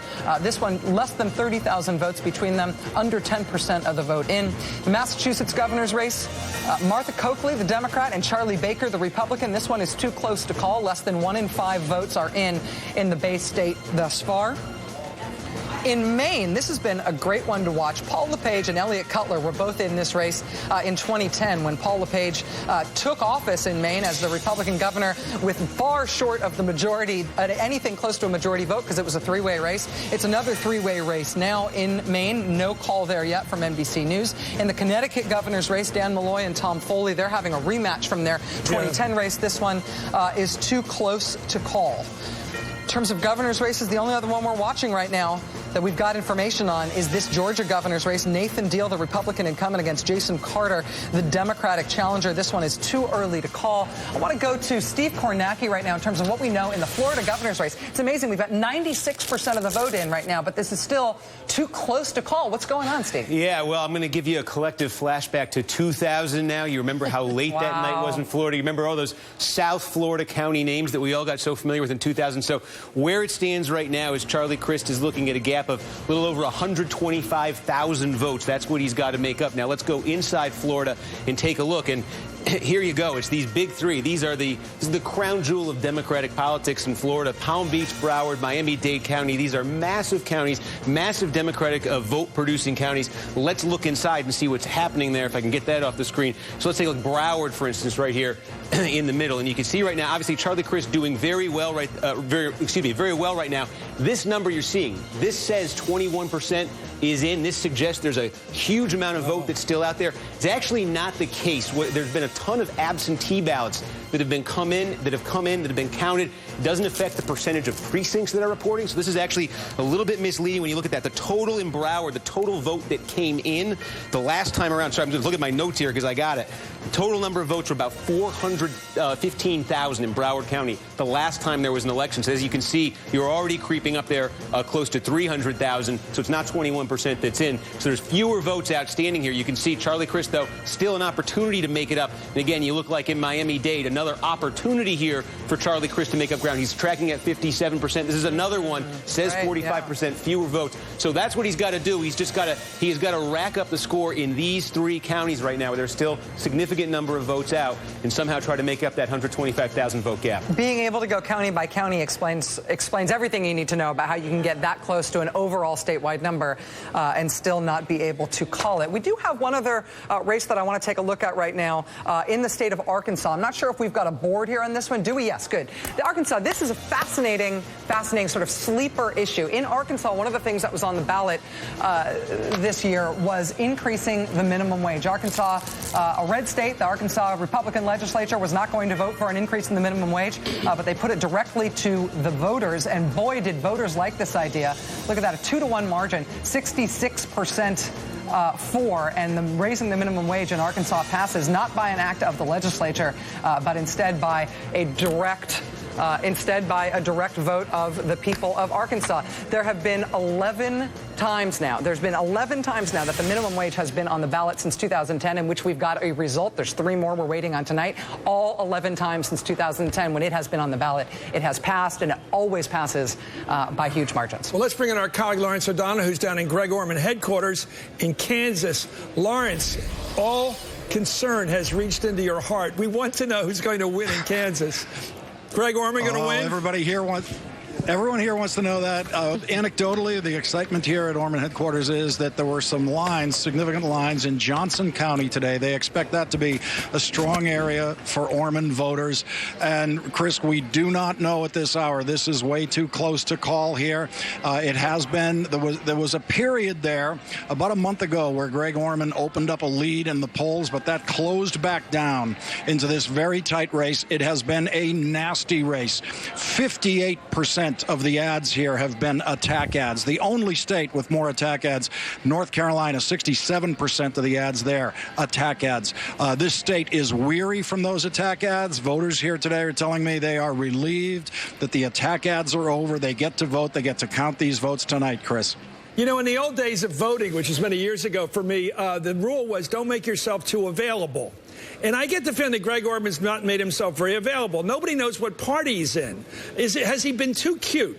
too cloying on this issue. I think you can judge if he's been too cute by the outcome tonight, Chris. It may be that if he comes in a little bit short, then maybe he should have said during the campaign something more clear about what he would do if control of the Senate is up to him. What he did say very clearly is, if one party or the other wins control of the Senate without his vote, he will then vote with that party so that he will bring more power to Kansas. He'll be on the winning side that way. And what Joe Biden said today, I just want to clarify, there's been a lot of controversy here in Kansas that Joe Biden indicated that there was some idea at the White House that Greg Orman was going to vote with the Democrats. What Joe Biden actually said was he expected the Democrats to elect 51 senators and not actually need Orman's vote, and that's how they would get Orman's vote, is that they would have the majority already. In other words, what Biden said actually fits what Orman has been saying all year. Here's a question, though. And Chris, if you're looking for clues, Chris, here are some clues for you. At Princeton, he was in the college Republicans. When he started making political contributions, he started making them to Republicans. Then in 2007, he started making contributions to Democrats, including President Obama, then candidate Obama, candidate Al Franken, and his contributions have just been for Democrats since then. So the record is mixed. At 3 o'clock this morning, if we get a call in Alaska, and the Democrats have a real chance to still hold control of the Senate after it's all, because he wins there, Greg Orman wins there, and of course they win in North Carolina, they win in Alaska, they have a shot. If it's 48-50, and they're waiting for the decision to come out of Georgia come January 6th, is this guy Orman going to sit around and wait till then to decide whether he's going to add it up to 50? Because together, well, he's not going to be allowed to sit. He won't be allowed to sit around and wait, Chris, because the leaders of both parties will be all over him, making offers to him. And one thing the Democrats are going to tell him is, remember what those Republicans did to you with those attack ads. On the other hand, what Orman is going to do is remember what those Republicans did with the attack ads and think, the next time I run, do I want to face those attack ads or do I want them on my side? That's exactly what I thought. Lawrence O'Donnell at Greg Orman headquarters in Kansas, where it is too close to call at this point. We're looking at about 18% of the vote in that Kansas Senate rate. Just fascinating. I do have two results I want to bring you from the great state of Nebraska. The first one, we were calling it too early to call just moments ago, but now NBC News can project the winner of the Nebraska governor's race. It is Republican Pete Ricketts. This was an open seat, but it had been previously held by a Republican. I think we've also got one other result from Nebraska. Again, I was just talking about the minimum wage and how it always wins, no matter how red the state is. In Nebraska, it was Initiative 425. And Nebraska voters, as Republican as they are, they sure do love the idea of giving America a raise. A huge vote tonight thus far for the Nebraska Raise the Minimum Wage initiative. It is one of 4 states that's voting on that tonight. So those are 2 results just in from the great state of Nebraska. I also want to do one more result that we just did a moment ago, which was the Minnesota Senate race. Minnesota Senator Al Franken, the Democratic incumbent there, reelected in Minnesota, according to NBC News projections. Joining us now is his home state colleague, Senator Amy Klobuchar from Minnesota. Congratulations on your pal and colleague winning re-election.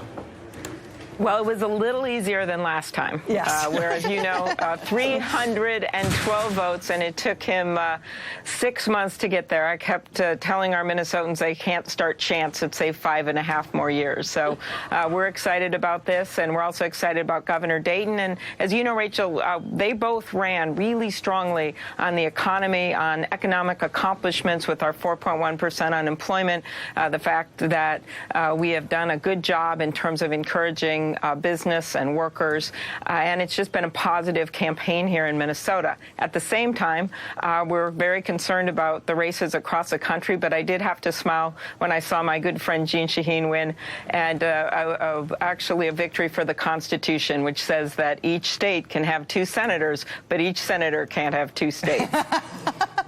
Excellent. Well done. It's political science in the form of limericks, which is one of the things I've always loved about you. I got to ask, with Governor Dayton being reelected, with Senator Franken being reelected, with you in the other Senate seat in Minnesota, with our dear friend Michelle Bachmann leaving politics, as the rest of the country looks at Minnesota, you guys always get shorthanded as a purple state. Has Minnesota gone blue? Should it be seen as a more democratic place than it usually gets credit for?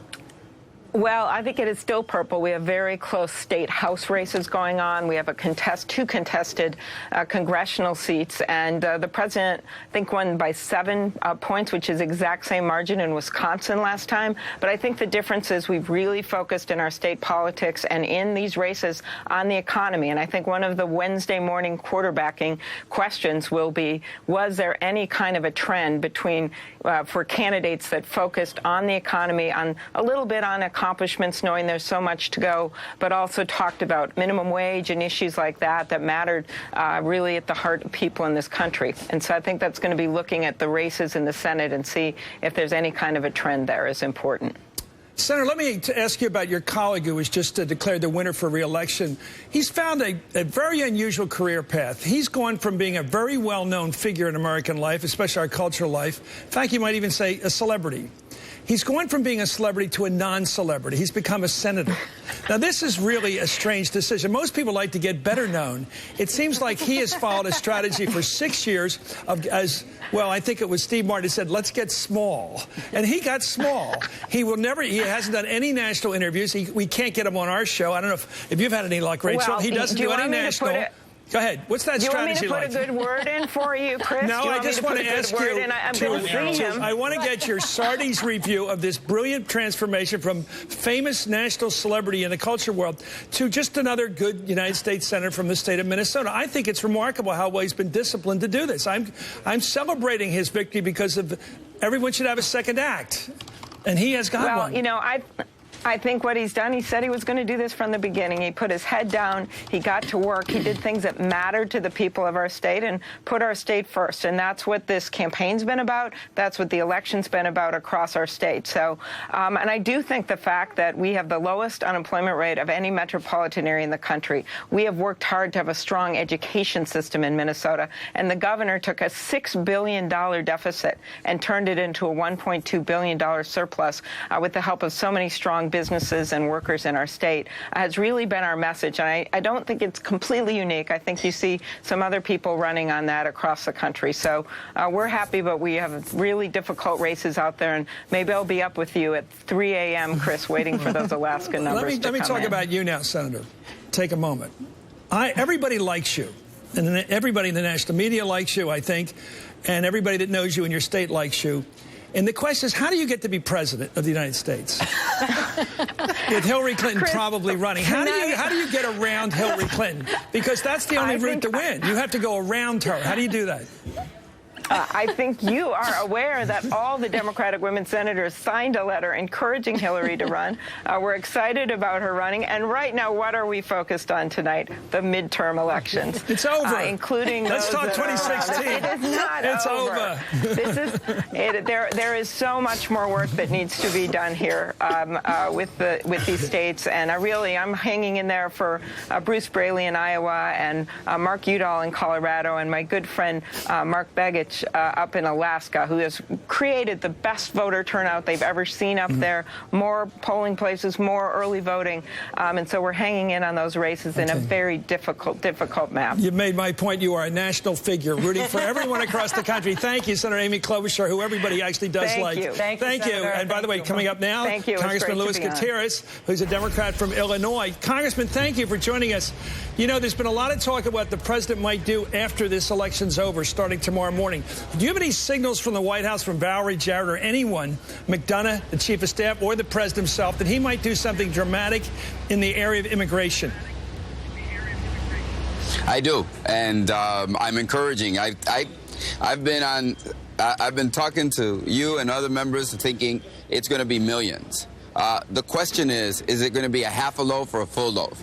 And one of the things I'm encouraging the White House is to seek fairness and justice for every immigrant they can. Don't try to dilute it with political consideration about maybe the good, plausible immigrants that you think the American public, we raise the minimum wage for all workers. We seek justice and marriage equality for all gay people. We do for all women pay and fair rate of pay for them.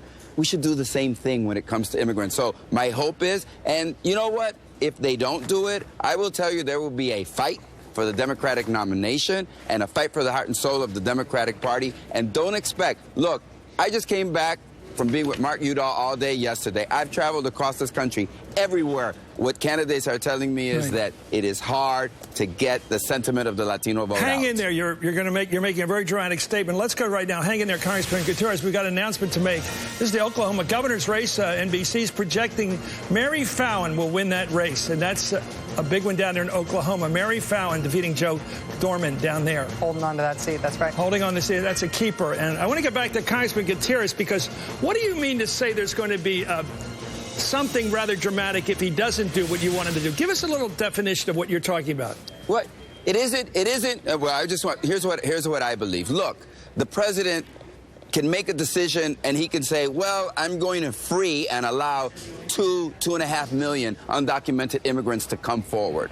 Or he can be bold and he can be generous and make it 5 to 6. The Senate passed the bill. We are encouraging the president to allow all of those that have been here, that are ready to come forward with their fingerprints and submit to a security and background check to be able to be legalized. He's got to pick a date. For the dreamers, the young undocumented immigrants, he said they had to be here 5 years before he would allow them to be in. Pick a date, Mr. President, but pick a date that is broad, that is sweeping, and that really fits. I heard you earlier. I'm a big fan of MSNBC, and you said, hey, the president needs a record. Look, the Republicans are not going to give him a record. The president has to stand up for a community of people that have stood up for him. If 74% of Latinos voted for him, 80% of Asians did, and the immigrant community expects a president that is going to be responsive to their needs and to their genuine support for him and the Democratic Party. What do you say if the president is threatened with impeachment for that? Too dramatic a use of the EO. Well, the here's what I say. What would you say to him about that threat? Because there will be something like that hanging out there. What would you say to him if somebody says, be careful, Mr. President? You will then say what? Yeah, here's what I've said. Leader Pelosi, we put out there a document this past week in which we have given all of the times the presidents have used their executive authority to intervene and to save immigrant communities so that the Congress can finally get around to taking care of them. So what I would say to the president, you're on good standing. If we are going to allow the Republicans to the threat of impeachment from stopping fairness and justice for our community, then you know what? Why don't we all become Republicans then? And then we can all dictate the future. We're Democrats, and we have to stand for our values and for our principles. Okay. And I think that this president right now has the opportunity. You know, everybody said, oh, it's already written, his legacy. No, it isn't. It will be written in the next 45 days when it comes vis-a-vis the immigrant policy of this president. Be bold, be generous, be a Democrat. Congressman Luis Gutierrez of Illinois, thank you, sir, both for your passion on that and your clarity on that. I think that the thing that is often forgotten in this discussion is that the immediate political calculation gets told in political science textbooks, but the history gets told in the wisdom of the policy that you stick your neck out for. Nobody remembers what you earned in the next election cycle because of it. They remember if it was the right thing to do. All right, we're going to have more on the question of immigration. After this, we're still waiting for lots and lots of results. This is sort of the sweet spot in terms of the suspense for the night. Stay with us. MSNBC's election coverage continues right after this.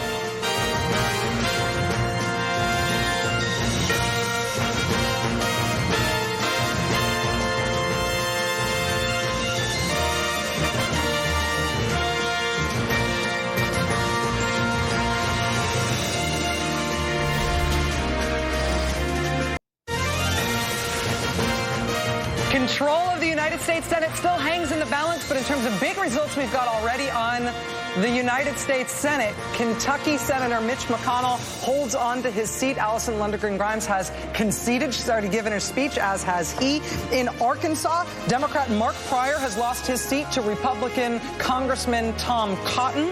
In the great state of New Hampshire, the Democratic incumbent there, Jeanne Shaheen, she has held on to her seat. She has defeated a challenge from former Massachusetts Senator Scott Brown. Now, in terms of races that for the United States Senate that are still listed as too early to call, those include the Senate races in Georgia. In Georgia, we're looking at David Perdue versus Michelle Nunn. That race too early to call. Another too early to call race is the one in Louisiana. where Democratic incumbent Mary Landrieu is facing Bill Cassidy as her main challenger, but there's, I think, 8 people on the ballot altogether. In Louisiana, it's still too early to call. The other big too early to call race, look at this. Colorado Senate, Cory Gardner versus incumbent Democrat Mark Udall. Half the vote in so far. This is still too early to call.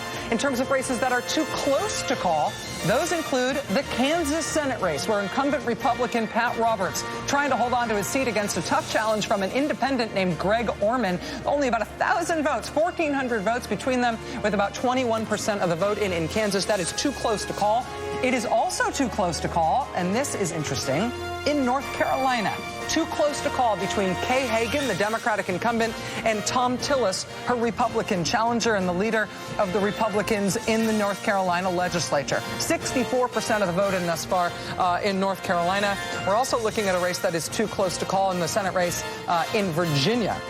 In Virginia right now, again, Kansas and North Carolina all too close to call. Again, it's too early in Georgia, Louisiana, and Colorado. I want to go for immediate response to Maria Teresa Komar and also to Reverend Al Sharpton and Chris Hayes from MSNBC, looking at the overall state of the Senate right now. Obviously, tons of important governor's races still to come. But Maria Teresa, when you look at these results thus far, what kind of night do you think this has been?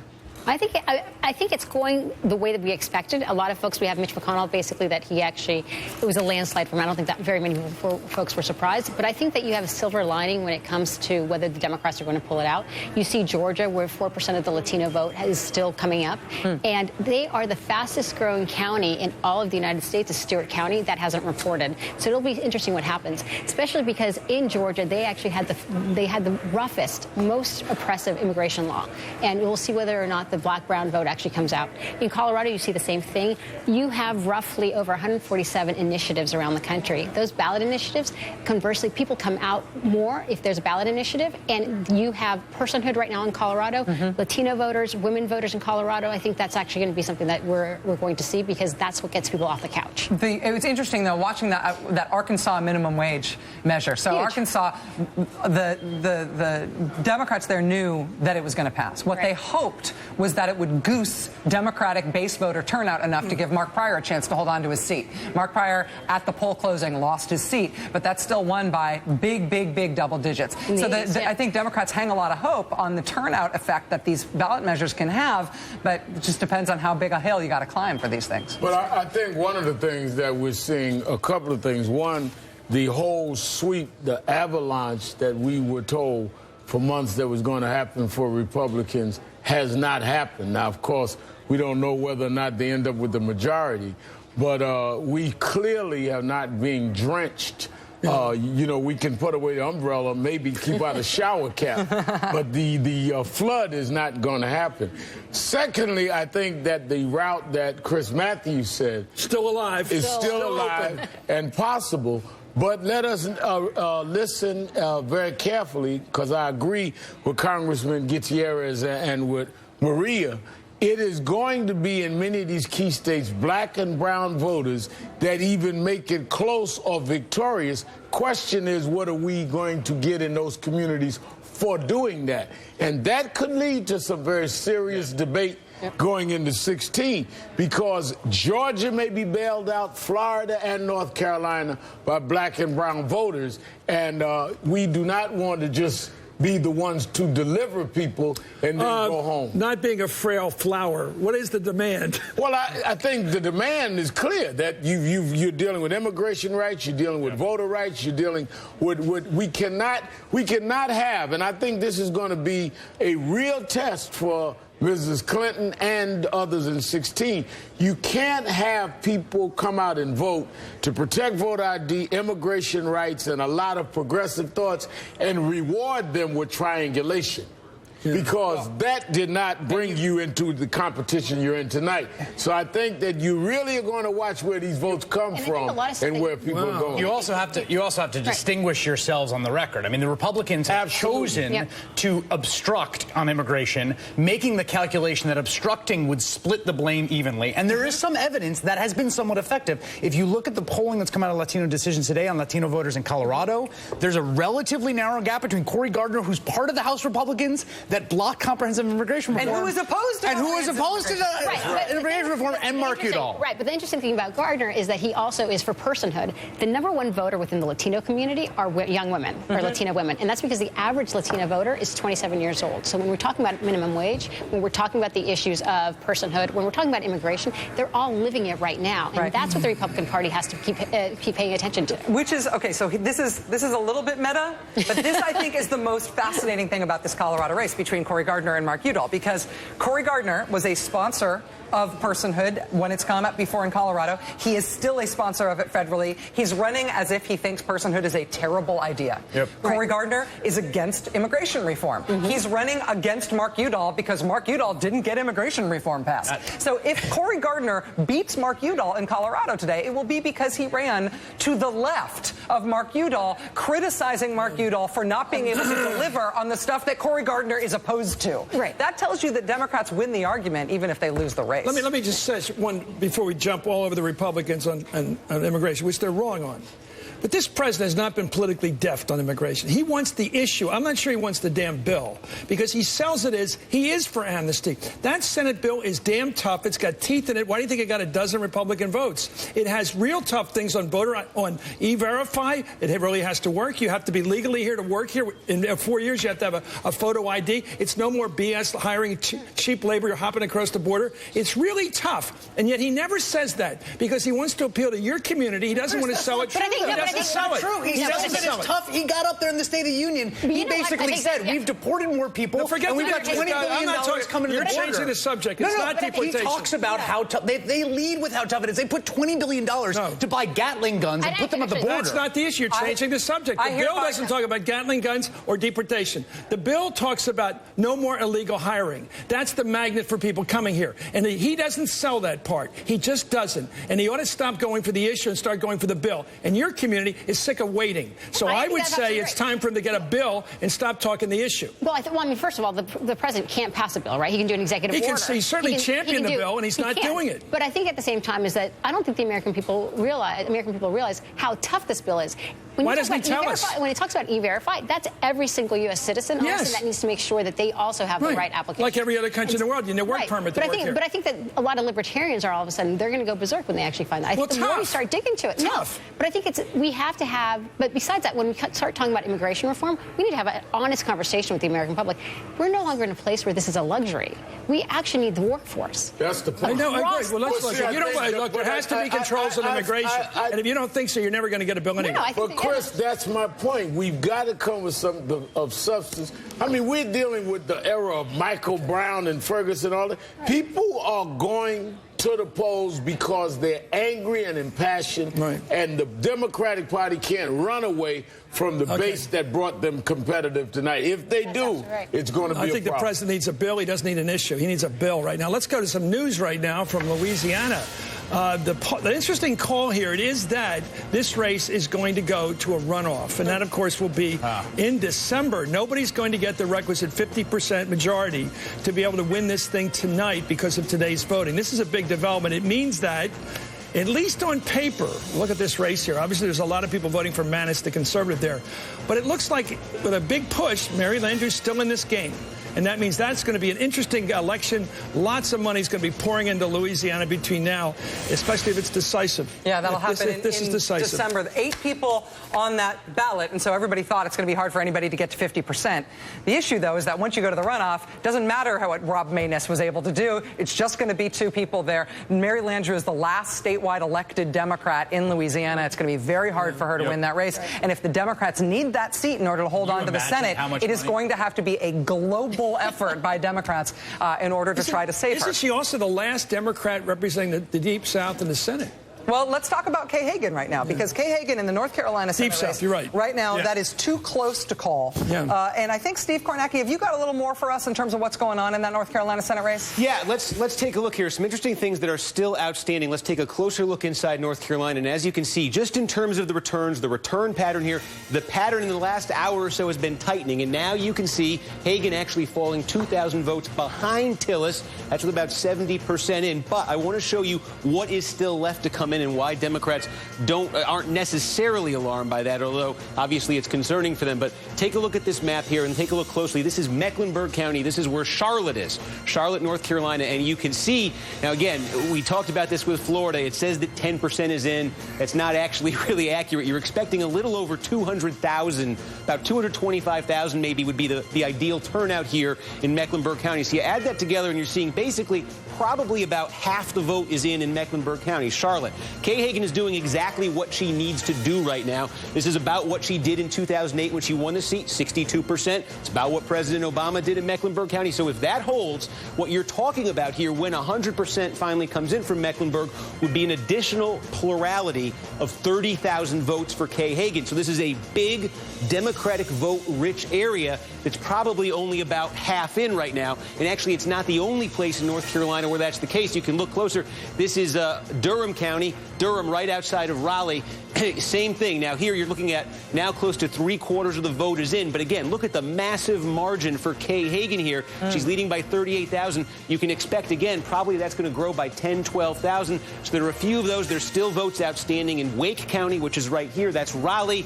And one other thing quickly to show you on this map. This is interesting to me. We're always talking about, is the Democratic base turning out? Are those Obama voters turning out? Are they excited for this midterm election? Here's Orange County. This is the heart of Obama country. These are college students. This is the University of North Carolina. In 2012, when President Obama got really big numbers in North Carolina, he won Orange County by 33,000 votes. Tonight, 100% is in Orange County, and Kay Hagan's come pretty close to that. She's won this thing by 26,000 votes. That's monster turnout. That's an incredible performance by her. And again, that bodes well when you're looking at these other Democratic areas that are still yet to come. There are still some Republican areas, too, very close, but Democrats are encouraged because of what I just showed you. Steve Kornacki, thank you, getting us inside those numbers there. In terms of, again, Senate races outstanding right now, too early to call in Georgia and Colorado, too close to call in Kansas, Virginia, and in North Carolina for all the reasons Steve was just explaining. We're going to take a quick break, but when we come back, we're going to be going live to Colorado to Senator Mark Udall's headquarters. Again, that Colorado Senate race, just a crucial one for the Democrats. It is considered to be too early to call, with about 59% of the vote in Colorado. We're going live to Colorado right when we get back. Stay with us.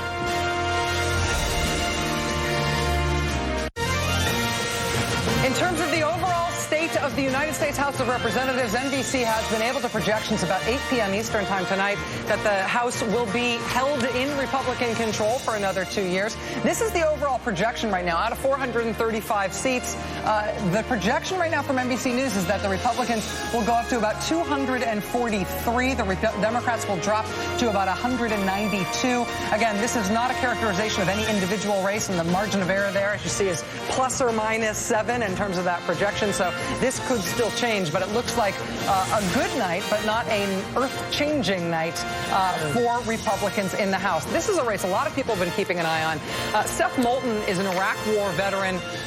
He served multiple combat tours as a United States Marine in Iraq. He ousted Democratic incumbent John Tierney in Massachusetts' 6th Congressional District. And tonight he had a race against a Republican who was considered to be a tough race. An interesting swing district in Massachusetts, running against an openly gay Republican. But Seth Moulton has won tonight in Massachusetts, that House race. In Colorado. In Colorado, by the way, the polls have been closed for 45 minutes. The Senate race between Mark Udall and Cory Gardner is still too early to call, obviously. And as the governor's race there, here we have Ron Mott. He joins us now from Mark Udall headquarters out there in Denver. Ron, thank you for joining us. This is a race that the Democrats aren't particularly optimistic about. I can say in the last couple of days. How do they feel in the headquarters? Well, they're late getting here, for one thing, Chris. Good evening to you guys both. I think they're expecting a long night here, quite frankly. You saw the early numbers.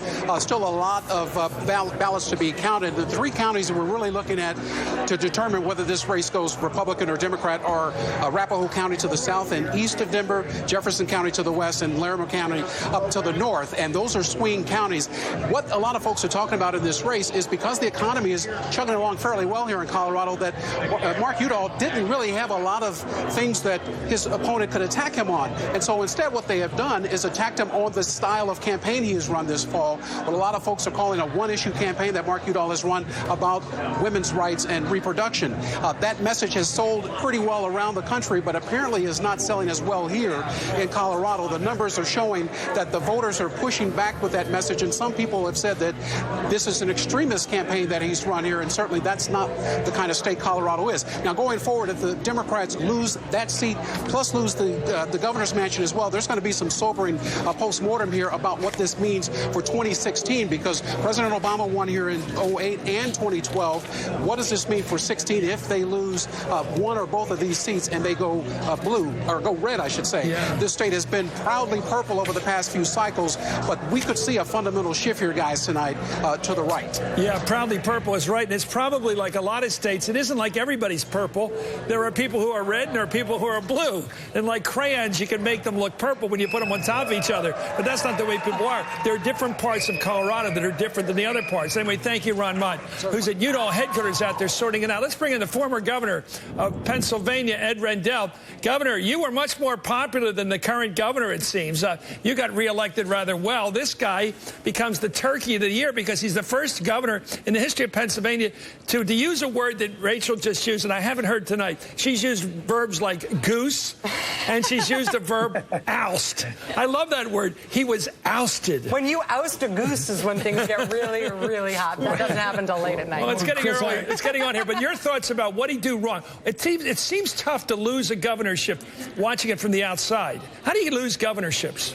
Well, first of all, I want to correct you, Chris. William Penn served as governor for 37 years, and he never won a single election. Oh. But no, what Governor Corbett did wrong... That's right. What Governor Corbett did wrong was two things. One, he did cut $1 billion out of education in his first year when he didn't have to. He did it to give businesses almost $500 million in tax cuts at a time when nobody should have been getting tax cuts at that point because the economy was still in rocky shoals. Now, the second thing he did wrong was he did the Republican playbook. Cutting business taxes is going to produce jobs. My last month in office, Pennsylvania ranked, according to the U.S. Department of Labor statistics, 9th in the country in job creation. This month, we're 50th in the country, dead last in job creation. So it didn't work. It never works. You and Rachel know it doesn't work on the federal level. It doesn't work on the state level. So the economy was crushed. Education was tanked. Our kids' scores went through the floor.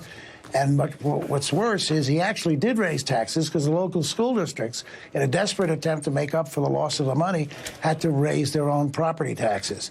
So he made those two basic mistakes, and he never recovered. He was dead in the water after his first year. He's not a bad guy. He actually came to his senses. He had signed a no-tax pledge. He violated that for transportation, for a good infrastructure bill, which I stood in the Capitol and endorsed, but it was too late to change. Reverend Sharp is with me. Talk to what you raised the point earlier. Let's get a conversation out here. I think, and the governor and I have talked about it, I'm talking about Governor Rendell, not former governor that was defeated tonight. And I think that the education cuts and the whole voter ID, voter suppression efforts that the Pennsylvania legislation put through that was championed by this government helped to bring out a turnout. And I think you predicted, Governor Rendell, he would lose and he lost. I think this is a big victory for the labor and civil rights community tonight. Well, Reverend Sharpton's right, Chris and Rachel. To give you an example of how strongly those voter suppression efforts were felt, in the 46th Ward, which is West Philadelphia, a sort of lower middle class area of the city, almost 95% African American, the total vote in that ward was 5,028 to 133. Nice. So people, so you get a sense from the community there that the people really rebelled against this effort to keep them out of the polling places. No question, no question. It backfired.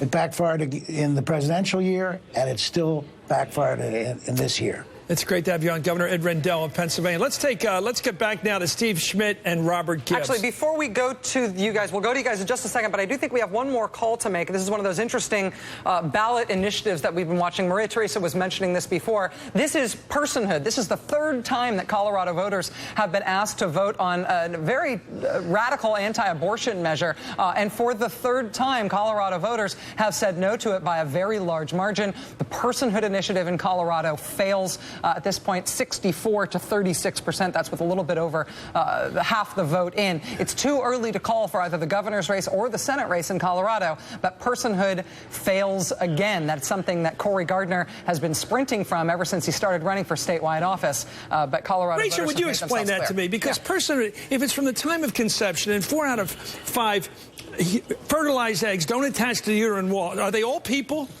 Yes. All of them, even though they don't attach and never begin to become a person. That's yes. And Bob Beaupre, has anybody thought through the science of this? Bob Beaupre, running for Colorado governor, wants to ban the IUD because he believes that the IUD as a form of contraception is an abortion because of that same argument. I know, but that's an argument they can make. But the personal argument, it says you are a citizen. That's that fertilized egg that doesn't attach. And what happens to that citizenship? The voters in Mississippi rejected this, the most conservative voters in the country. What it says is 30 seconds after you had sex, you're 2 people. Yeah, well, okay, but I just think they haven't thought through the science. Honestly, let's go to men now, and we'll move on. We've got one. We've got one other. We've got one more. On another social issue, a very hotly contested social issue, on the issue of marijuana. Now, there's a bunch of states tonight that are voting on legalizing marijuana for recreational use. In Florida, the vote was on medical marijuana, and they needed a 60% yes vote in order to pass this because it would have amended the Florida state constitution. They did get a big yes vote for medical marijuana in Florida, but they did not hit the 60% threshold that they would need in order to amend the Constitution. And so Florida will not be getting medical marijuana. A lot of races still to come, a lot of governor's races in particular still to come tonight, including some of those states that are having those interesting ballot measures like Colorado and Florida. Let's go now to Steve Schmidt and Robert Gibbs on the governor's races, what we know so far and what seems to at least have been decisive. Well, look, I think when you look at the governor's races right now, you have a subplot playing out tonight, and that's with the presidential aspirants. Chief among them, Chris Christie, chairman of the Republican Governors Association. So I think it's still too early to make any big sweeping judgments on the governor's races. I think the news in Florida is looking somewhat encouraging for Republicans. In Illinois, very vulnerable Democratic governor who's slightly ahead in the race right now. But as these governor's races flesh out over the next couple of hours, I think it remains to be seen how many Republican governors lose. And certainly that will be an indictment on Chris Christie if it's more than a couple. Particularly in swing state governors, Colorado, Florida, Michigan, New Hampshire, Ohio, Pennsylvania, and Wisconsin. Obviously, some of those we've called, but there are a lot of swing state governor races that are up. I think what will be interesting is to watch those Rust Belt Midwestern states that we still have to see, which are Scott Walker, Rick Snyder in Michigan. I think those are 2 that are going to be very interesting to watch. And as we look at Colorado, I think one thing that's got to be a little concerning with 62% or 63% of the vote in there is that the Senate candidate, Mark Udall, trails the Democratic governor. He's at a 48-48 race, whereas the Udall Gardner race is 51-44. Again, same precincts in, so a little concerning that you have that Senate candidate there trailing what the Democratic governors get. Thanks, guys. We're back to you. When we come back right now in a moment, the polls will be closed in Iowa. What a hot state race that is for Senate there. And Montana, another one we expect the Republicans to win. But watch Iowa. Coming back in just a minute. Results right after this.